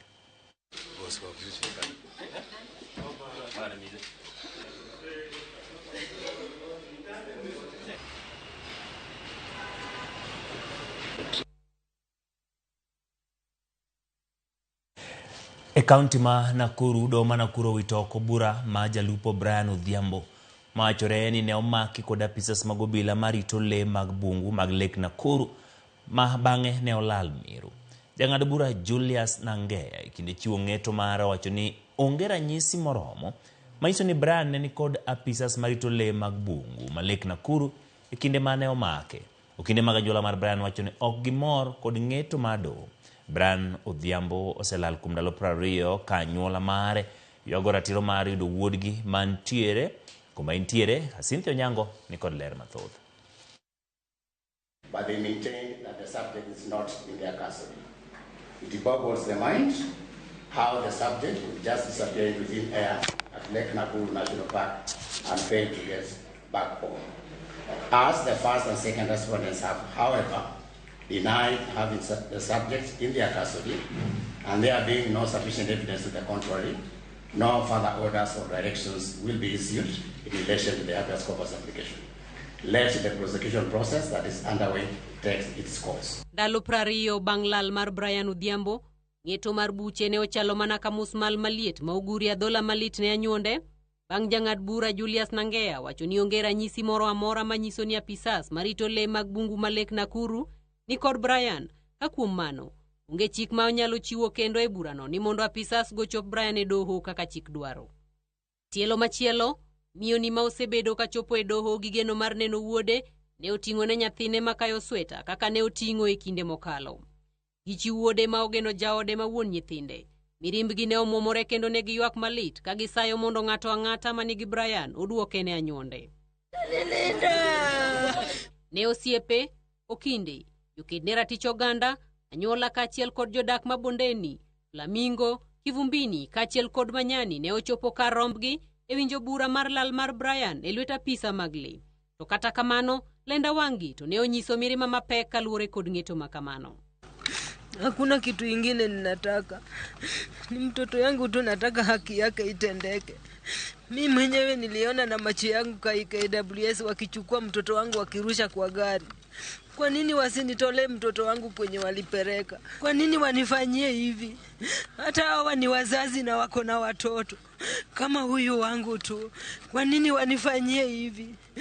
Kwa nini wachukue mtoto wangu na waende watupe na waseme wajui kwenye ako? We are extremely disappointed by the decision of the court. It is our firm belief that there's been grave miscarriage of justice, and we have set a very bad precedence with this particular decision. What it means is that police can come and arrest me today and even confirm to the court that they arrested me and do what they want to do. And then tomorrow go to court and say, I ran away. And the court will side with the police and say, yes, there is no evidence that they had me. Kuom seche mohewa riyo, anyuola mar Brian, jotelo, osiepe kaachiel kod joked ne ratich oganda ne odagi wuok e dho od doho ka gidwaro ng'eyo gima ne otimore e doho ka okinda anyuola mar Brian Mogendi Abuya to ne opogore paro kod ng'eto mar doho no ma Nakuru kaluwore ni doho ne ochiwo ng'eto ka gionge. Kaluwore kodgi, doho ne owacho ni idhi gol ng'eto sa 5:30 to kata kamano, doho ne ogolo ng'eto sa 4:30, sa achiel motelo ne kinde mane onyisgi. Kinde ma otelo ne anyuola mar Brian owacho ni gidhi tero ywak margi ne doho mar ywagruok mondo okony gi ng'eyo kama Brian nitiere. We consider an urgent appeal. We are also considering going for an inquest to the forced disappearance of Brian. We would also move to see whether the family of Brian can get compensation, although we know that no compensation would really assuage their anger, their grief. Nilipigia wakili akaniambia kesi ni saa 5 kama vile mahakama imeagiza. Saa 5:30 ndio kesi itakuja kutolewa judgment. Mimi nafika hapa saa 5 kamili, naambiwa kesi ilikatwa saa 4 kamili bila mawakili wetu kuwepo. So itakuwaje jaji wewe unatoa uamuzi kama male, hata pengine majaji mawakili wetu wangekuwa na jambo ya kuomba koti. Kaluwore kod neno mar apisas mag rito le, ne giwacho ni odiechieng' mane Brian olalie ne gimako ji 11, to ng'at achiel ne oringo ma olalnegi bang' kwayogi thuolo mar dhi konyore e bungu moro machiegni kapok ne giyudo nonro mare, ka ji mamoko 10 mane omaki ne ochopie doho kaka chik dwaro. Obila mag okwach kich mag sub-county ma Nakuru East to e neno margi nowacho ni ne gitimo apedha e parade mar obila mag rito le ma Nakuru manoketo arita e kinde mane omakie Brian, to anyuond Brian ne ok osiemo ng'ama iwacho ni emane omako Brian. To kata kamano, apisas 6 go mane nitiere tich odiechieng' mane omakie Brian ne odonjnegi. Cynthia Onyango, Ramogi TV. Erokamano Cynthia kuom report ma chal kamano nyakoro mgajwangi report ma Cynthia ya maboka ogodo yoyowa mokwongo. Kata kamano kikidhi mabor pod wantiere kod mathoth maikoni chenro marangi chwelo.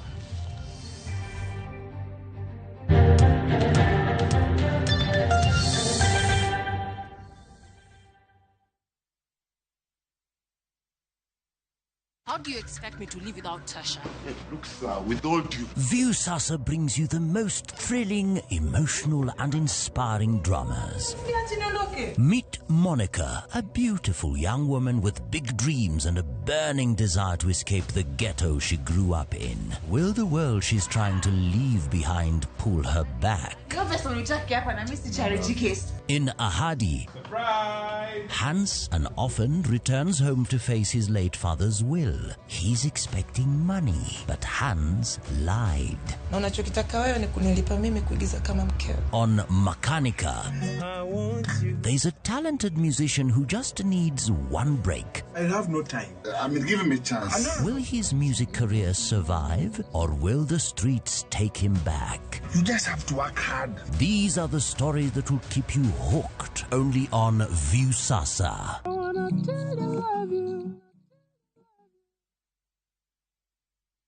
Royal Mabati Factory Limited. Karnyiepo ni achiel kende machopo ni dwachi duto te magoyo witado mong'ith. Yud ber mag chudo ma mos kata lipa pole pole plan. Ka ichulo atamalo 40 kende to iyudo ma olosi odiochieng' onogo. Kabende chak iga manyien mar 2025 gi offers magwa modhuro. Bende wakelo ni nono maonge chudo kamora mora ma intie i pachoka nyaka e dhot. Yuanwa tol e 0722 838 kata inyalo timo order mari kokalo mbui marwa ma en www.royalmabati.com. Chike kod weche mantie nyaka lu.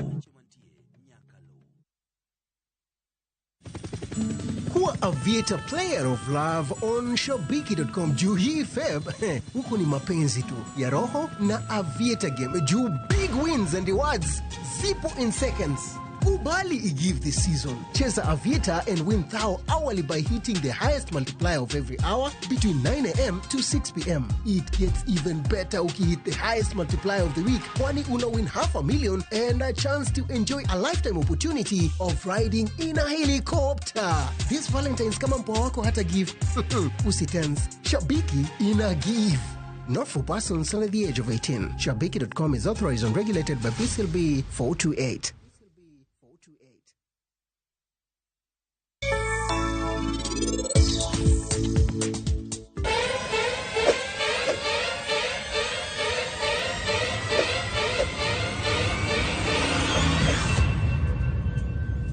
Mondo Raj gi Karan kik bed gi mor kae, biro chuna ni mondo anakel kushi kae.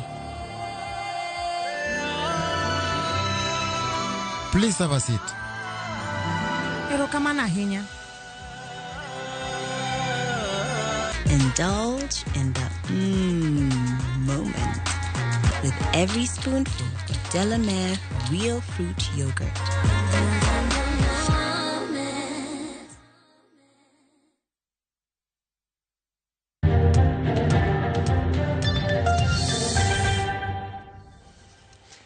Erokamano kuom medo kete Ramogi TV wadhi nyime. Riwruok mar jopuonj KUPPET koro dwaro mondo migawo mar omenda ogol mapiyo omenda madhi kuma mar thieth ma jopuonj kagelo ne jopuonj sandore kaluwore kod riwruog jopuonj ni omenda ma bilion 11 pok ochiw ne kambi mar okumba mar jopuonj gima koro miyo moko kuom ute thieth tamre thiedho jopuonj. Simfros Okinda nigi ler. Riwruok mar jopuonj KUPPET koro dwaro mondo migawo mar omenda or mapiyo omenda mag chenro mag thieth. Kagiloso gi jofwambo, jalup jagoro maduong' mar KUPPET Moses Nturima olero ni en gima rach ni ng'anyo mane gidhi dwe mar 9 higa mokalo pok onyago olemo kaluwore ni mano ema ne giko mar sirikal oro omenda mar thieth mar jopuonj. We urge the Treasury to urgently release the funds which are a component of teachers' salaries, having been hived from the medical allowance that teachers earned before the scheme was introduced. So this what we are asking for is part of the money that was removed from the teachers' salaries. 6 months later, teachers find themselves exactly where they were before the strike. Many hospitals are withholding services or demanding out-of-pocket payments before attending teachers. KUPPET koro ywak ne jopuonj sandore lwet ute thieth kamoko kuom giriembo nyaka kati dwaro mondo gigol omenda e ofukgi eka thiethgi. They delay them from getting services. Other hospitals have already written that they are not serving teachers. Nturima wacho ni thieth en ratiro mar japuonje kendo ponono ni sirikal okoro omenda ni to chenro mag somo biro rochore. So when teachers go to hospitals and they queue for the whole day, sometimes they are told we are not giving services. That's a violation of human dignity. Because whenever teachers are moving from one health facility to the other, it means they are also wasting time. We may not want teachers to waste time. Let them receive their due. Kopogore kod omenda mar thieth, jopuonj bende ywak ni chenro mag thieth ma giyudo ni rang'iny mapiny ka gidwaro mondo kambi machiwo negi chenro mag thieth orang matut kaka jopuonj nyalo yudo thieth makare. So we are also urging the Minet to provide good services, even once the money runs. You know, sometimes they complain about not receiving the money, but once they get the money, still the quality of the services, very poor. They are after the money, but they don't give any service. The services are one thing. Our teachers are ever complaining. E higa mar 2015, omenda michulo jopuonj monego githiedhre godo nochungi, kendo tero omenda makamano ne riwruok mag kembe mag okumba mag thieth mondo ta chenro mag thieth mag jopuonj. Japuonj ka japuonj golo Sh3,000 dwe ka dwe. Simfros Okinda, Ramogi TV. Kapuno ntiere weche motenore kod somo, jokanyo mag skund primar ma Kasang'any koro sundo piny owacho mondo miyo kony gimano ni somo mar JSS odhi nyime kaka skunde mamoko e pacho ka. Mana kaka ripota mar Millicent Adhiambo leronwa, Kasang'any en achiel kuom skunde mosebedo gi achiedh nade kaluwore ni en e gweng' ma ohula thoro pong'o, gino mosemiyo jopuonjre dar kadhi e skunde mamoko. Ma e chal mar skund primar ma Kasang'any mayudore e ward ma Kabonyo Kanyagwal e sub-county ma Nyando. Skundno mane ochakre e higa mar 1984 oseredo gi achiedh nade mopogore moting'o midhiero mar ohula mathoro monjo gwenge ma Nyando, gino ma oseng'iko dongruok mar skundno. Kata kamano, kanochopo higa mar 2023, kwan mag jopuonjre ma Kasang'any ne omedore kowuok e 112 nyaka 175. Jatend skundno lero ni mano ne oneno bang' migawo ma ok mar piny owacho mawuok e piny Amerka chako chenro mar miyo jopuonjre migago. Kanobiro to nong'iyo kaka skul chal, number 1 en piny. To nyaka nyokelnwa chiemo, nyochaknwa lunch program, waseneno ka nyithindo medore, ma kawuono wan gi nyithindo 175. My main goal for introducing the feeding program was to encourage the children to come to school and then be able to stay in school, eat, feel better, learn better, and enjoy their day.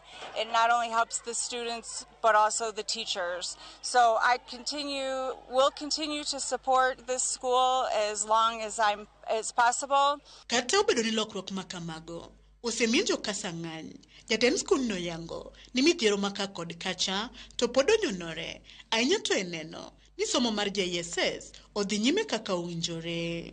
Ene nitiere pek nikech ne gionge gi junior secondary school. Koro ne nyithindo gi kidhi e neighboring school machiegni en kaka Bwanda Primary ma en almost kilometers 3. nyathi matin ka dwa wuotho kilometers adek to ndara berach en chandruok.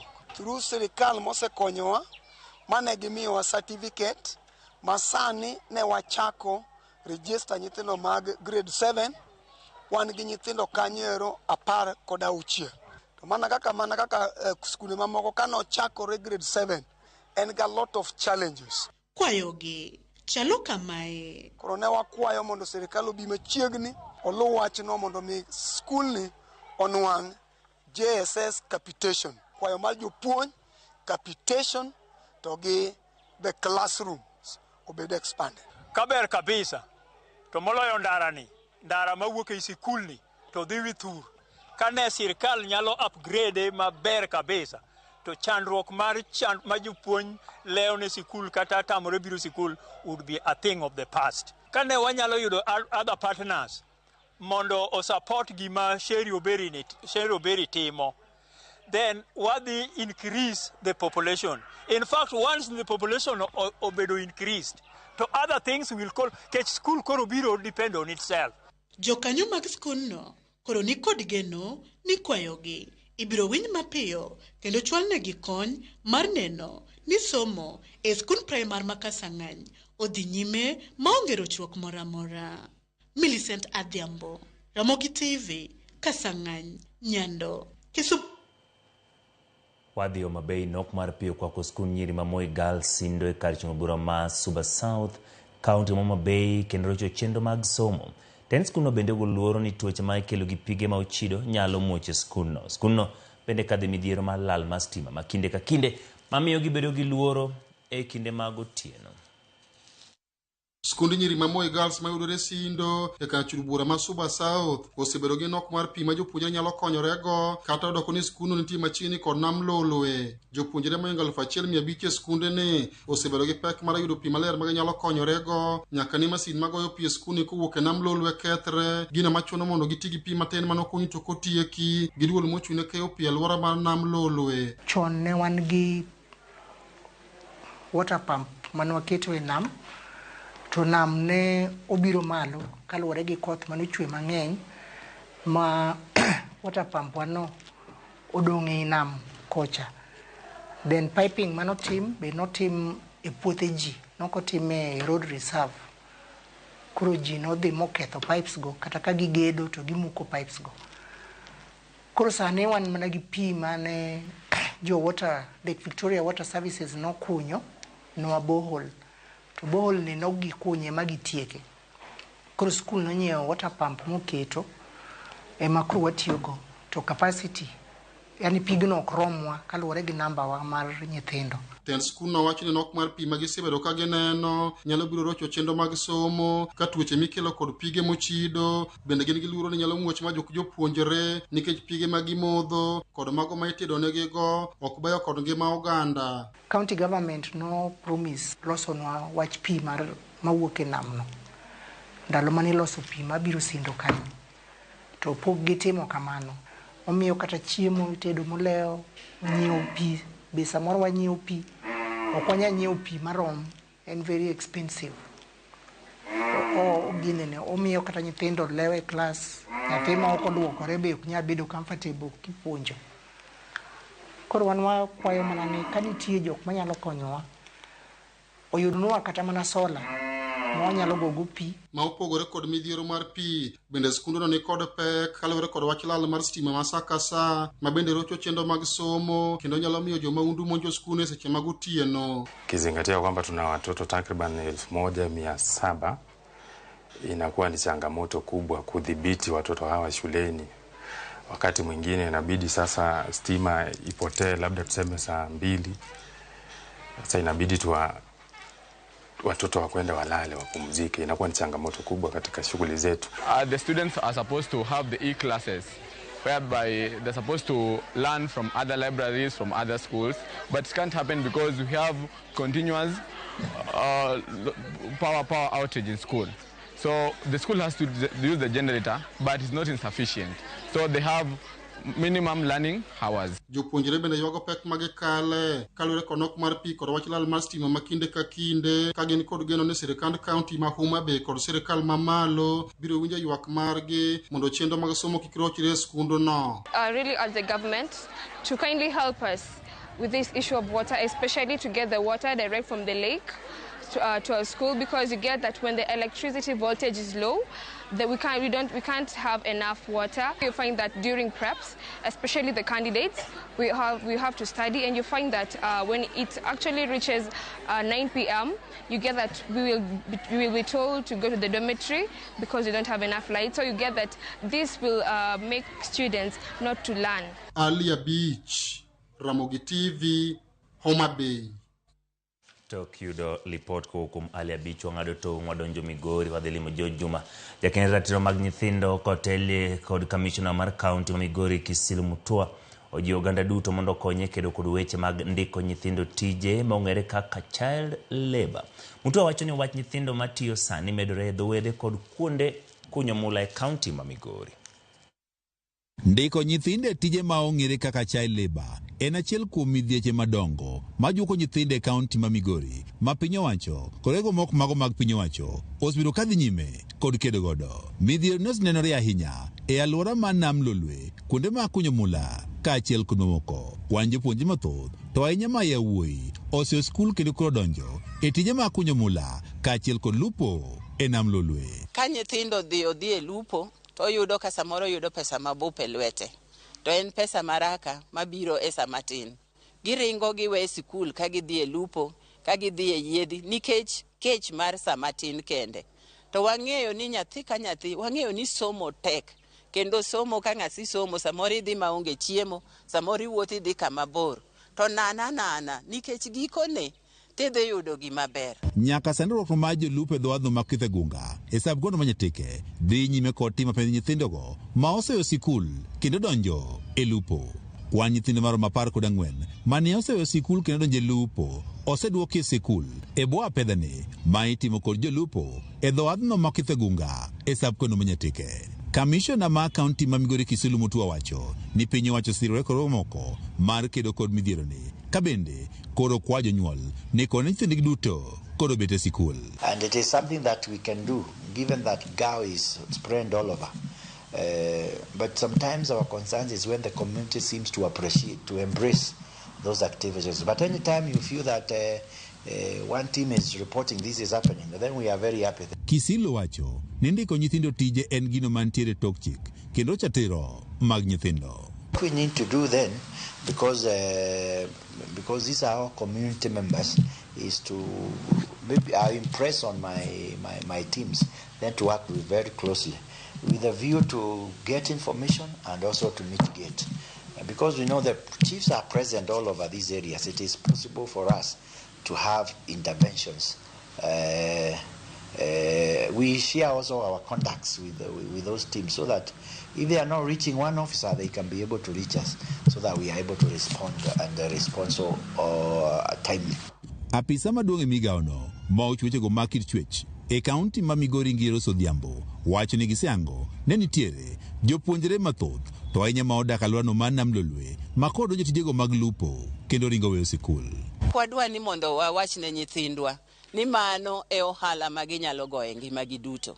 Kata ka in jalupo ti jalupo modhi sikul, tibiro lupo e yo maber maloyo jalupo moko dhi sikul. Omiyo aywa kasayo jonyuol ni ka nitie nyathi moro amora mowe sikul odhi lupo e nam, jonyuol manygi ure udi, golgi, ahinya nyithindwa machuo. Piny owacho rogo moko mago mag piny owacho ojiwo jonyuol mondo kone nyithindegi koro somo motieko kendo kondikgi e tije kapod gitindo. Wan kaka department mochung' ne kit chwech, wadwaro ni nyathi ka nyathi oyud ratiro mare mar dhi somo kendo dhi e skul. Waseketo mikakati ma wawuothe schools. Kendo adwa go erokamano ahinya nikech higa mokalo nwayudo thuolo mar wuothe sikunde ahinya secondary schools ka wa mentor girls kendo ka wanyiso gi ber mar somo. To wamor ni most of schools mane wawuothe nyithindo timo maber kabisa. Pod wadwaro extend this program. Medruok ma kwan familia ma nyithindo ema otele bang' jonyuol gi wito ngimagi ma idendo kaka children headed families gin moko kuom gigo ma itudo kod medruok mag kwan nyithindo ma oseyo sikul kendo ndike tije. George Juma, Ramogi TV, Migori.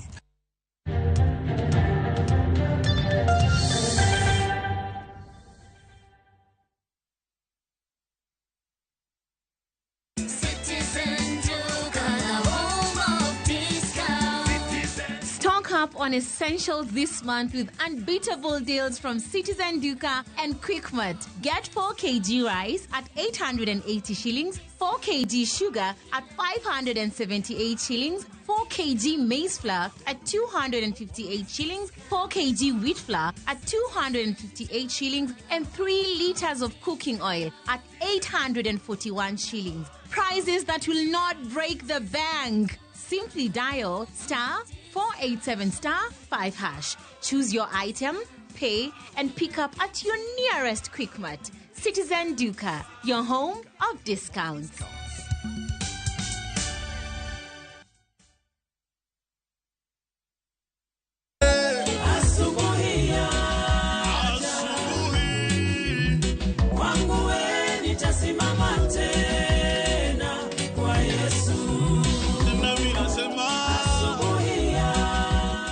Kupata wimbo huu kama sikiza tuni yako, bonyeza *811*401# na ukumbuke, sikiza na Citizen ni nyumbani kwa wasanii wote.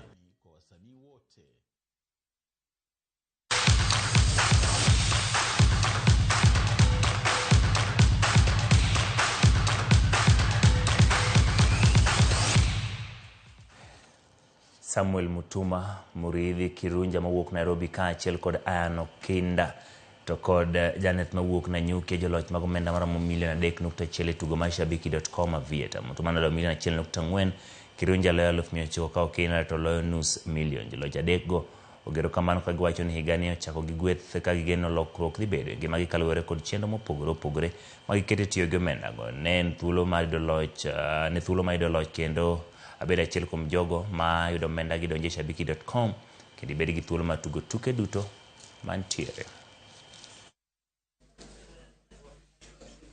Hizi pesa kuna project kwa nimeanza ya kibiashara, nilikuwa nimejenga mjengo kafika mahali, so naenda kuendeleza zaidi. Si pesa mingi sana, si pesa kidogo sana, but najua itafikisha mahali. Nashukuru kwa Shabiki, maana nimeishi kutamani kucheza, sasa nimeamini ni ya ukweli. Pia mimi nitaendelea kucheza na ni ya ukweli, watu wacheze ili waweze kuendelea kimaisha. Timba dhula matas ka yango ikruok makare ne tugo mar lig ma pacho ka giko diera tugo mose tese kaka rakruok mapek mar juma e kindgi kod Police FC. Tusker ma namba 2 tok Police FC mantie namba 1 mesa mar KPL nigi points 37 marom gi Police tok tugo tuke 10 kod cheo ng'ato ka ng'ato. Gibiro rakore chinge setugo biro tuge pau tuke ma Machakos e kinde orako mar giduchiemo kawuono. Tugo mag Tusker kaachiel kod kocha margi Charles Okero yango ni gibiro keto sinani kar bedo ni tugono biro bedo motwere.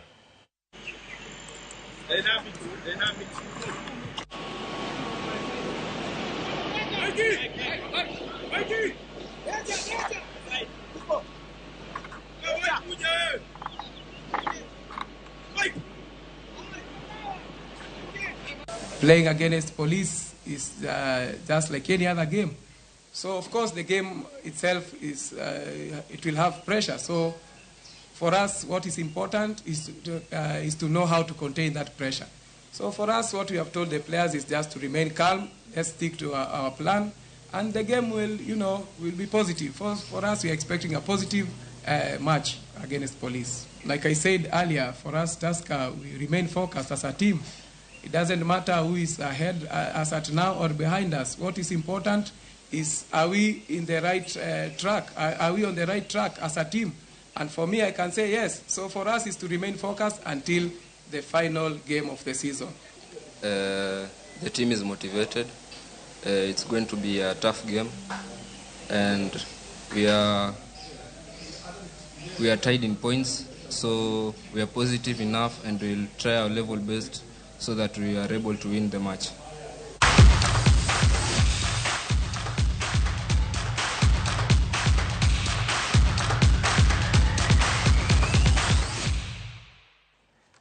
kamano nyakwaro mogikombedo kode chakruok nyaka giko watudre kendo ka oromo sadek e chenro mar oimore nyinga Ochieng Emmanuel jaloko marwa nen Belinda Phillips.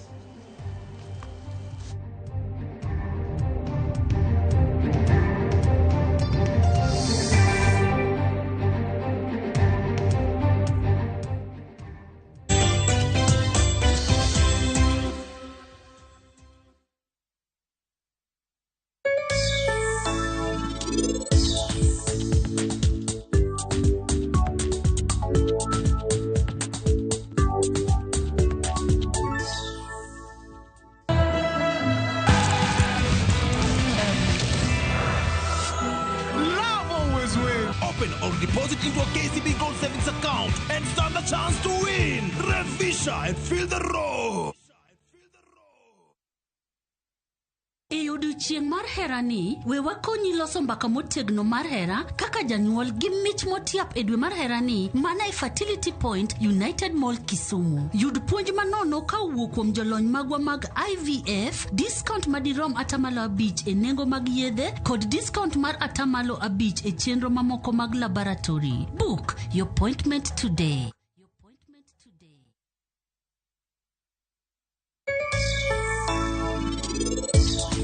Mondo Raj gi Karan kik bed gi mor kae, biro chuna ni mondo anakel kushi kae.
Arwakini machiegni nyakwara moge jwange chenro makawuono mar ohala gi mwandu. Ma en chenro mamedo koloni yore mopogore opogore kaka inyalo chako ohala kendo tayo yo makare.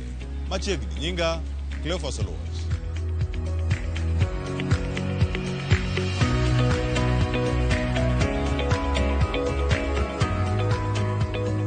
Jakwara moge jwange mesa mar ohala gi mwandu jumani warango ohala no mano mar rech mimako kawuok Sindo Mwalo e yor manyasani. Kato bang'e ilosogi kendo moko ikeyo nyaka e pinje maoko mar gimiluongo ni Global Tilapia. Jogi nochako ohala gi e yo machal nade? Kawuono wagoyo mbaka kod Sherry Lawino Uma makonowa kaka mine ochakre kendo kaka itaye e yo makare. Matinende gigolo mwandu mopogore opogore moting'o nitiere fish balls mantiere kae, nitiere fish fillets kachiel koda kama moko mabende giloso kaka yorno mar medo ndhadhu kata value addition rech mabende giuso kendo gitere chirni mopogore opogore. Wawinjgi ane kaka ne gichako ohala kendo siso magiyudo e timo tich machalo kama.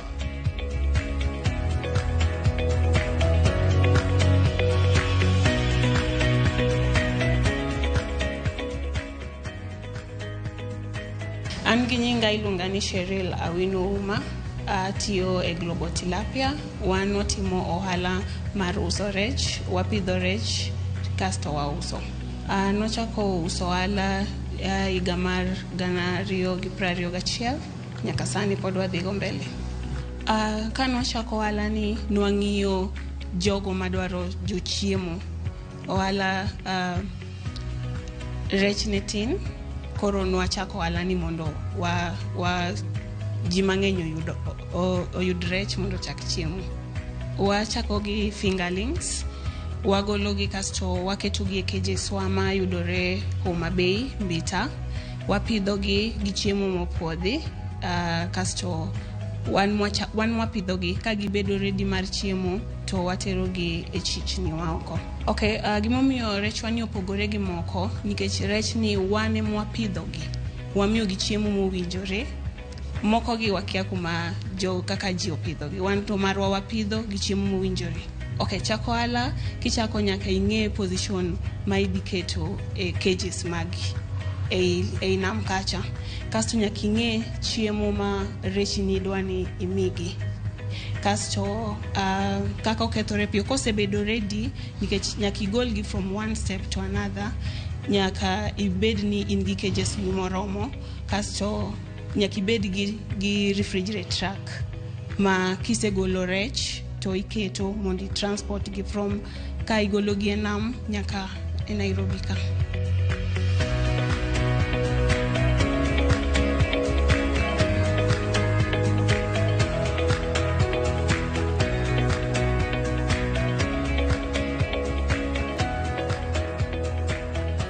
Okay, challenges mwa pitia en kaka ji mang'eny uso rech. Samoro nyabedo ni wan gi rech mang'eny ka to pok wayudo market maber mawateri. Another challenge en ni rech en gima kethore piyo. Nyaka ikete e ice, nyaka bed ni truck no run mondo bed mang'ich. Bedo mar kambi ni ber omiyowa wang joma ng'eny wayudo tije, ji mang'eny, families mang'eny yudo konyruok koluwore gi kampuni ni. Wan ji maromo 200 gi wiye. Wan gi driver madhi omo rech, kasto kobiro to wan gi this production area, wan gi security, jok macheko ka truck no obedo sealed poko yaw, wan gi jok ma loso nwa rech kako winjore kosebiro, kasto wan gi jok ma manyo chiro oko. Ber mar bedo gi accounts en jakwano ng'iyo kaka pesa madonjo gi kaka utiyo gi pesa. Kokibedo gi account inyalo tiyo gi pesa moloyo kaka pesa donjo. Nyaka ibed gi ng'ama ng'iyo ni pesa di miloso to pesa di mitiyogo.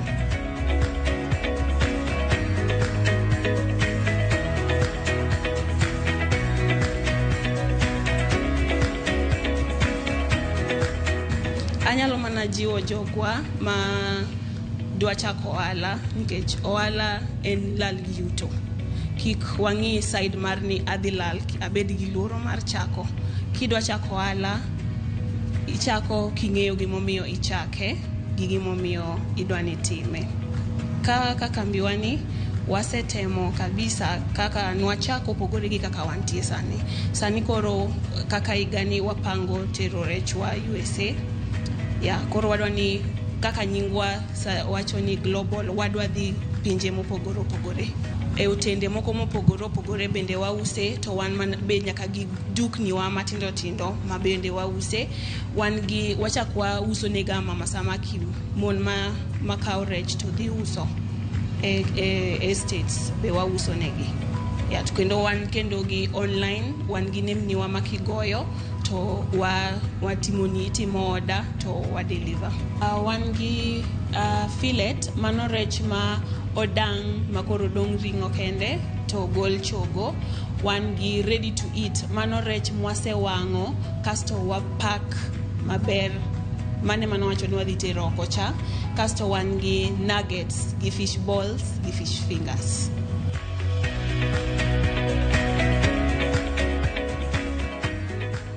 Kinyalo go simbe wagi tiyudo, inyalo goyo mondo wa process ni odani. Inyalo goyo 0768552993 kata 0207655529.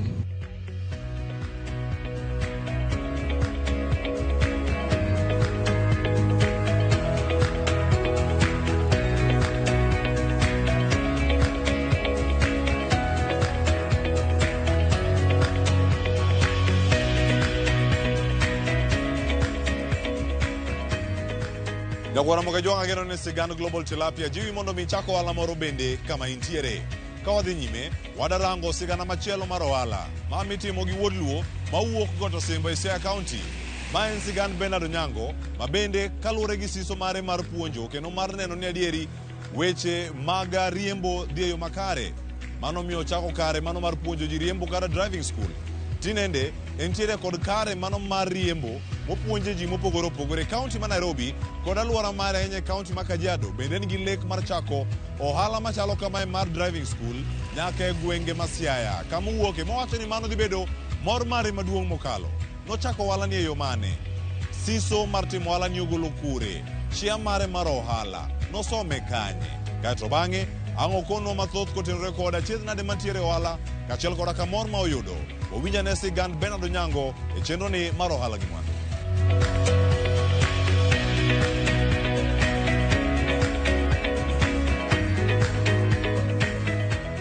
Nyinga en Bernard Onyango Pela.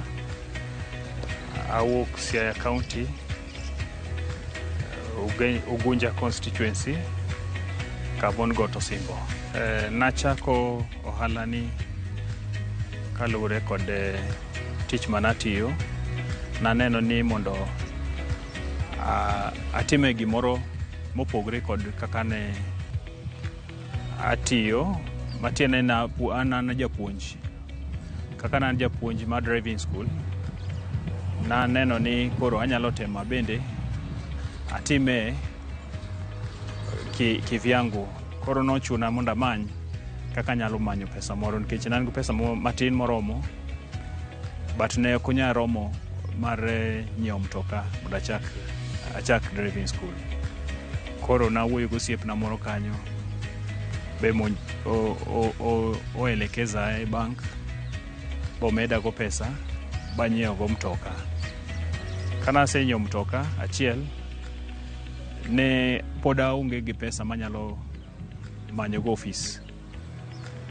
Koro mane kana gari achiel manan gono ne ema en office mara ene manen class mara na tingo board mar puonjo ji.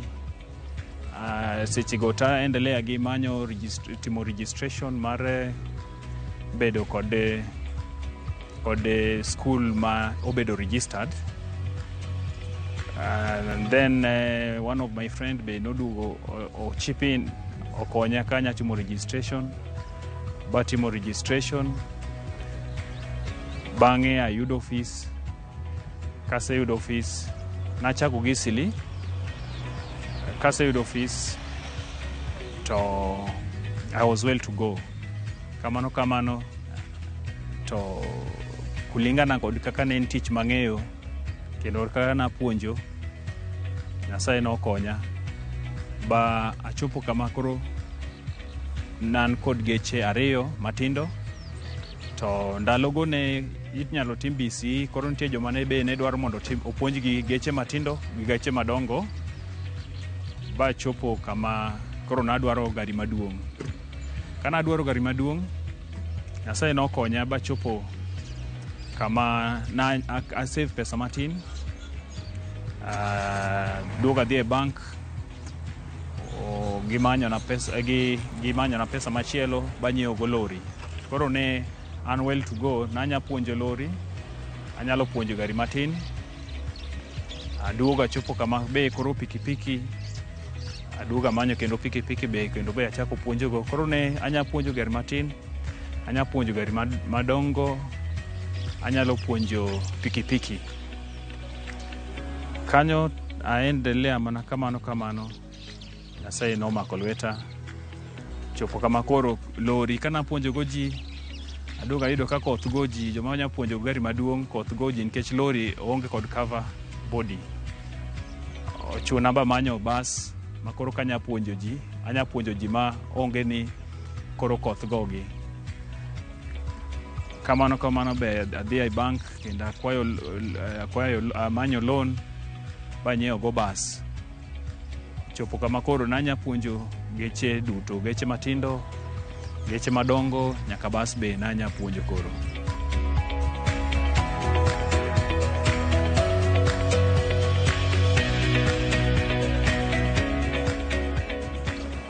Gima nyalo advice ng'at ma dwa chako tich mar driving school aswa kod experience ma sebedo go en ni nyaka ibed ni ng'eyo tijno.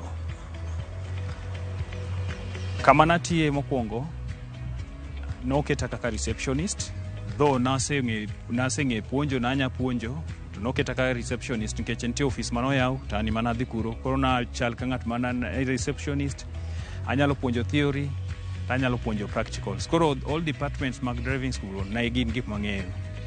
Koro ber ka idwaro yawo driving school nyaka ibed kod experience. Ok ni chako gima ok ing'eyo. Kech ken gima ok ing'eyo to nyalo bagi. Mondo ibed ng'at manyalo ongoza ji maber kod tiyo gi ji yo makare, en ni nyaka ibed kod jok man focused e tich ma gitiyo. Nimar kapo ni ikawo ng'at moro amora ma onge kod experience tikete e tich ma ok onyal tiyo, ok inyal dhi mbele. Koro ne chunaga ni ng'at moro amora ma adwa ni mondo akete tich nyaka interviewe, kasetimo na interview koka anyalo bedo gi thuolo mar miye tijno nikech ang'e no botaye yo makare due to experience mentiere kodo. An kod staffs 14 to iwi staffs 14 ng'ato ka ng'ato kod tije. Nitie secretaries mag office, an kod manager mara, kaluwore kod an kaka director. Atimoga mondo adhi kamoro amora kupitia kod manager mara, wang'iyo in all branches, wang'iyo ni mane dhi kama, madhi kama, then chopo kama koro waketo kamoro achiel mwisho wa mwezi to waneno ni watiyo tich kama dweni wan go wanafunzi marom kama, moromo dhi e penj, osedhi e penj. Koka kanyo waketo kama achiel to waneno ni expenses magi wati gima, then waduogo yudo ni gima matin mwayudo en kama, then okay, we are just well to go. Sani an kod branches 4, in Nairobi kan branches 3, and then Kajiado County, Kamoni, Isinya, be an kod branch moro. To be alamo Nyasaye, very soon abro move to another county machielo aswa Luo land marwa.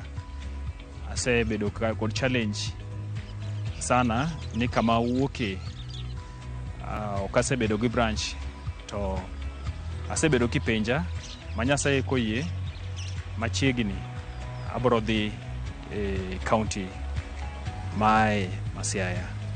Jioluro hola, but ka in ng'at ma in focused e timo gima idwa ni tim to hola ber, nikech an kuom tijani onge chieng' mabedo ga maonge hola, nikech onge chieng' manyalo kano pesa barom kiwango ma nyiewo mtoka, nikech biashara ni en biashara ma ng'ato nyaka bed gi mtoka, to mtoka ok en pesa matin, en pesa mang'eny.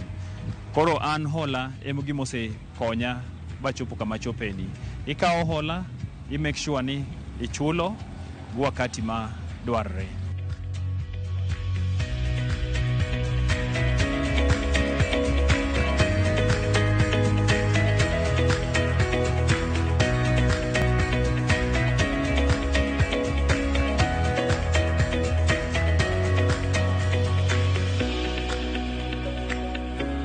An inyalo yuda e namba mar sim 0721 755 126.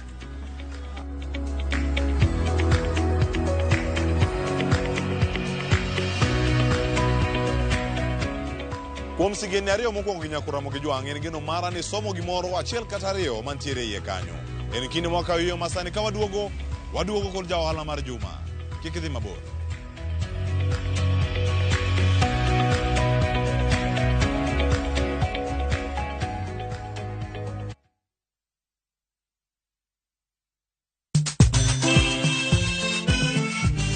ne gin sigendni lakini yani ngine samini bazuma ze najichwadi tu nyiseche mag thum mane oda mimi nalo jambo la nisombo wakili wadwaro ng'eyo kama gik moko duto ne odhi maber kod kama ne ok odhi maber. Olene ni chiega to jonyuol ne jolemo kabisa ko nyoke dwan jathomo nyargi koro nobimo maya olega ng'e wende weche mopondo kod chiwruok mane omiyo gibedo jothumbewa. Atemo kano sigana mag joluo. Gini chakruok mar gimoro nyaka bed ga gi gikone. Safar ma wan go mar music mar thum en safar mabor. Riwri kod Solomon Atito Kafaya e chenro mar ng'e jothumbewa. Tich Abich, Sari Okinyi, kik bai.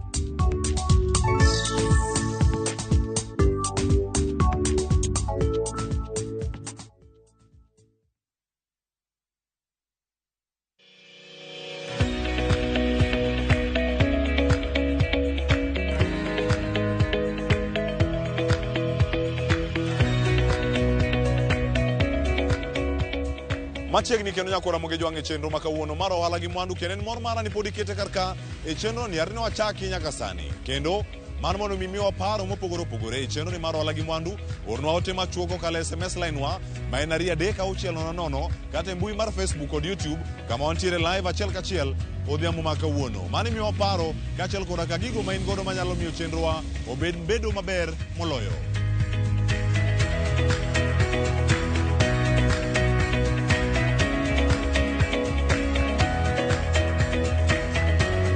Nyakora moge jwang mesa mar ohala gi mwandu ja ohala marwa mar juma warango wuon Oduya Fabricators mano Silvanus Omondi.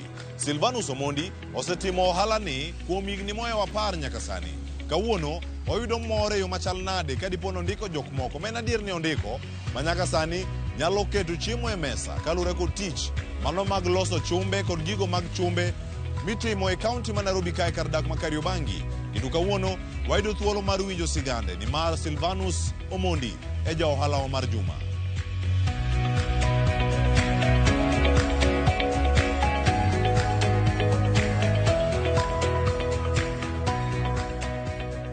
Koro an nyinga iluongo ni Silvanus Omondi to an wuon Oduya Fabricators.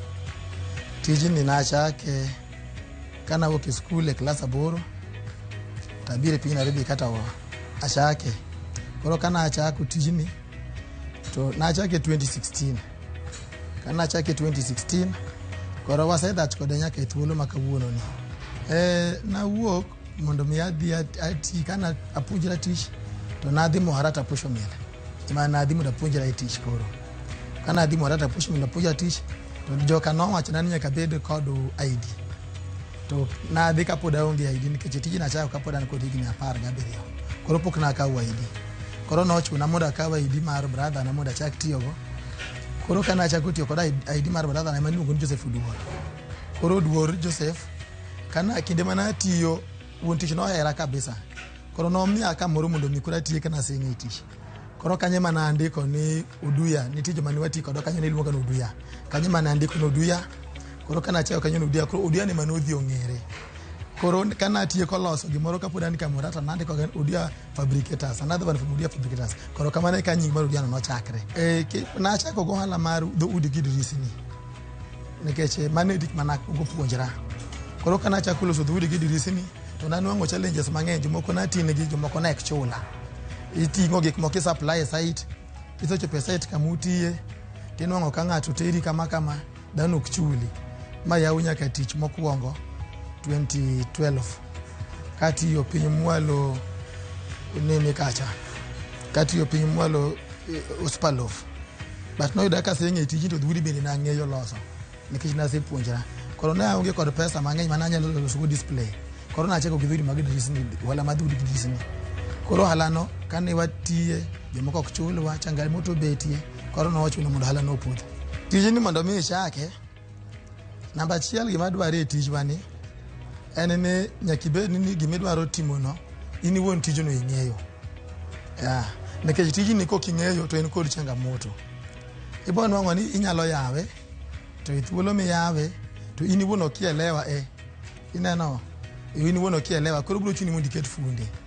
Koro wan kod gik moko koro kaka mabati nikech dware ni masindi ni kwachako gere koro ka korego ni to quotation mare iseng'eyo no bro go mota ni bro bedo pesa di material ni bro gergo ni bro bedo pesa di gik moko ka let chongo shaft go bro bedo pesa di mano kende gima dware kar kane gono ben tijno ino kode ko kata ko ni wono kitiye lakini ing'eyo ni gino kotiye kata kionge to onyalo wat pesa marom nade.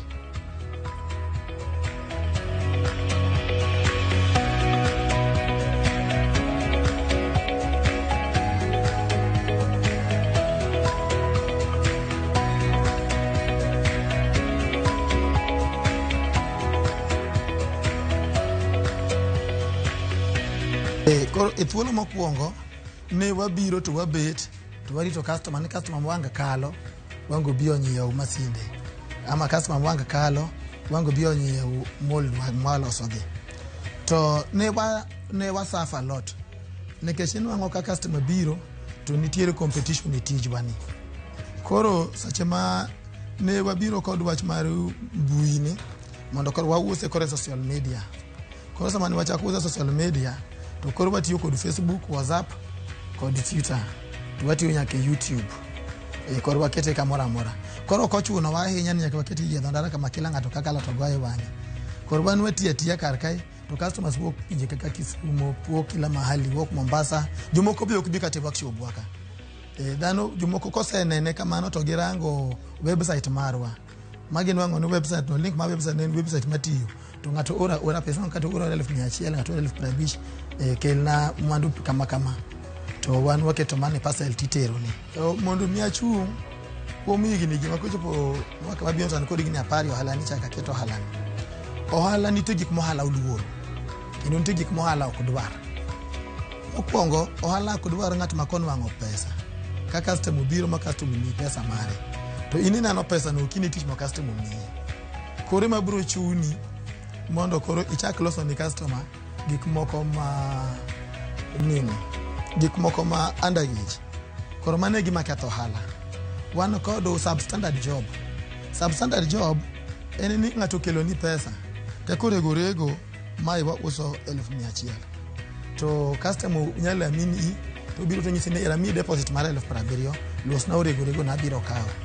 Koro na kawo pesa no ateri skuli maga sama ka settle pesa skuli maga kuro kinyi ka duogo to tama nkura dwa loso regolo na customer kacha ko gosi macha ko pundo acha ko gone kona acha ko de kama mai gik mo haluluoro customer chiel no kodhi to wan wa believe no diko customers mo kabiche to okay.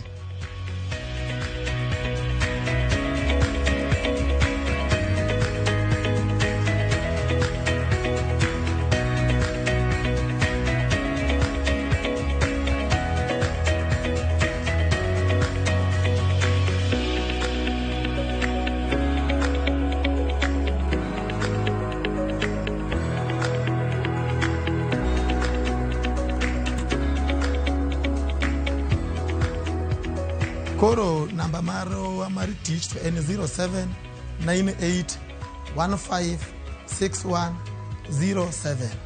Mane ni contact mwatiyo kodo karka kuom ng'at moro man mabor nyalo luowa kokalo kuom namba no kokalo kuom mbui marwa to en Menodia Fabricators waonge kod nyingo moro.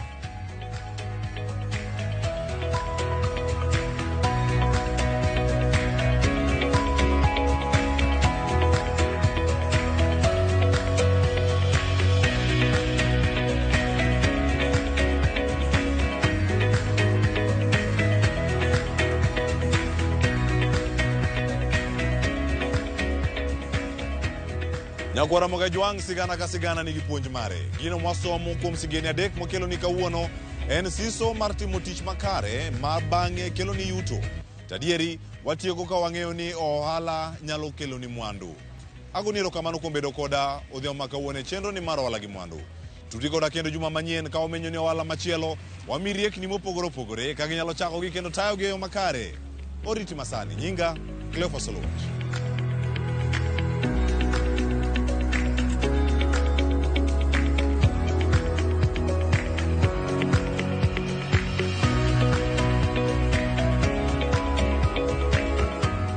Mondo mine chenro ni kod mamoko mag ohala gi mwandu. Donje viewsasa.com.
Or deposit into a KCB Gold Savings account and stand the chance to win. Revisha and feel the roar.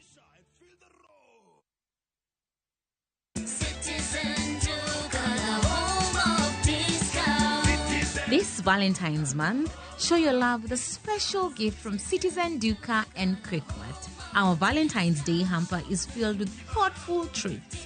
80 grams chocolate at 199 shillings, 200 grams drinking chocolate at 199 shillings, 1 twin pack sanitary towel at 99 shillings, and 1 pack of pocket tissue at 15 shillings.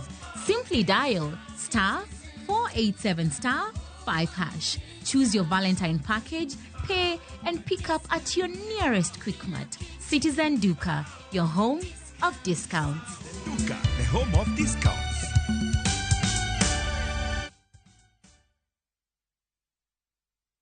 Odiochieng' mar hera ni, we wakonyi loso mbaka motegno mar hera kaka janyuol gi mich motiap e dwe mar hera ni mana e Fertility Point United Mall Kisumu. Yud puonj manono ka wuok kuom jolony magwa mag IVF, discount madirom atamalo 5 e nengo mag yedhe kod discount mar atamalo 5 e chenro mamoko mag laboratory. Book your appointment today.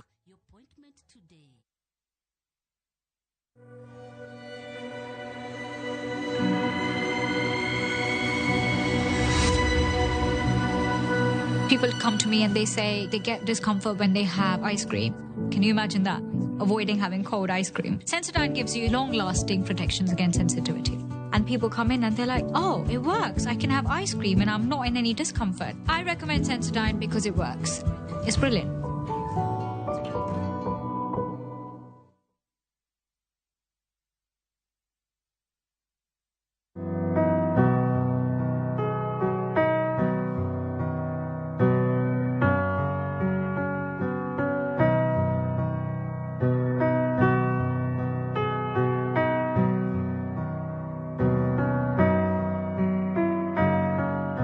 Dial *811*404# to get Jesus Paid It All as your skiza tune.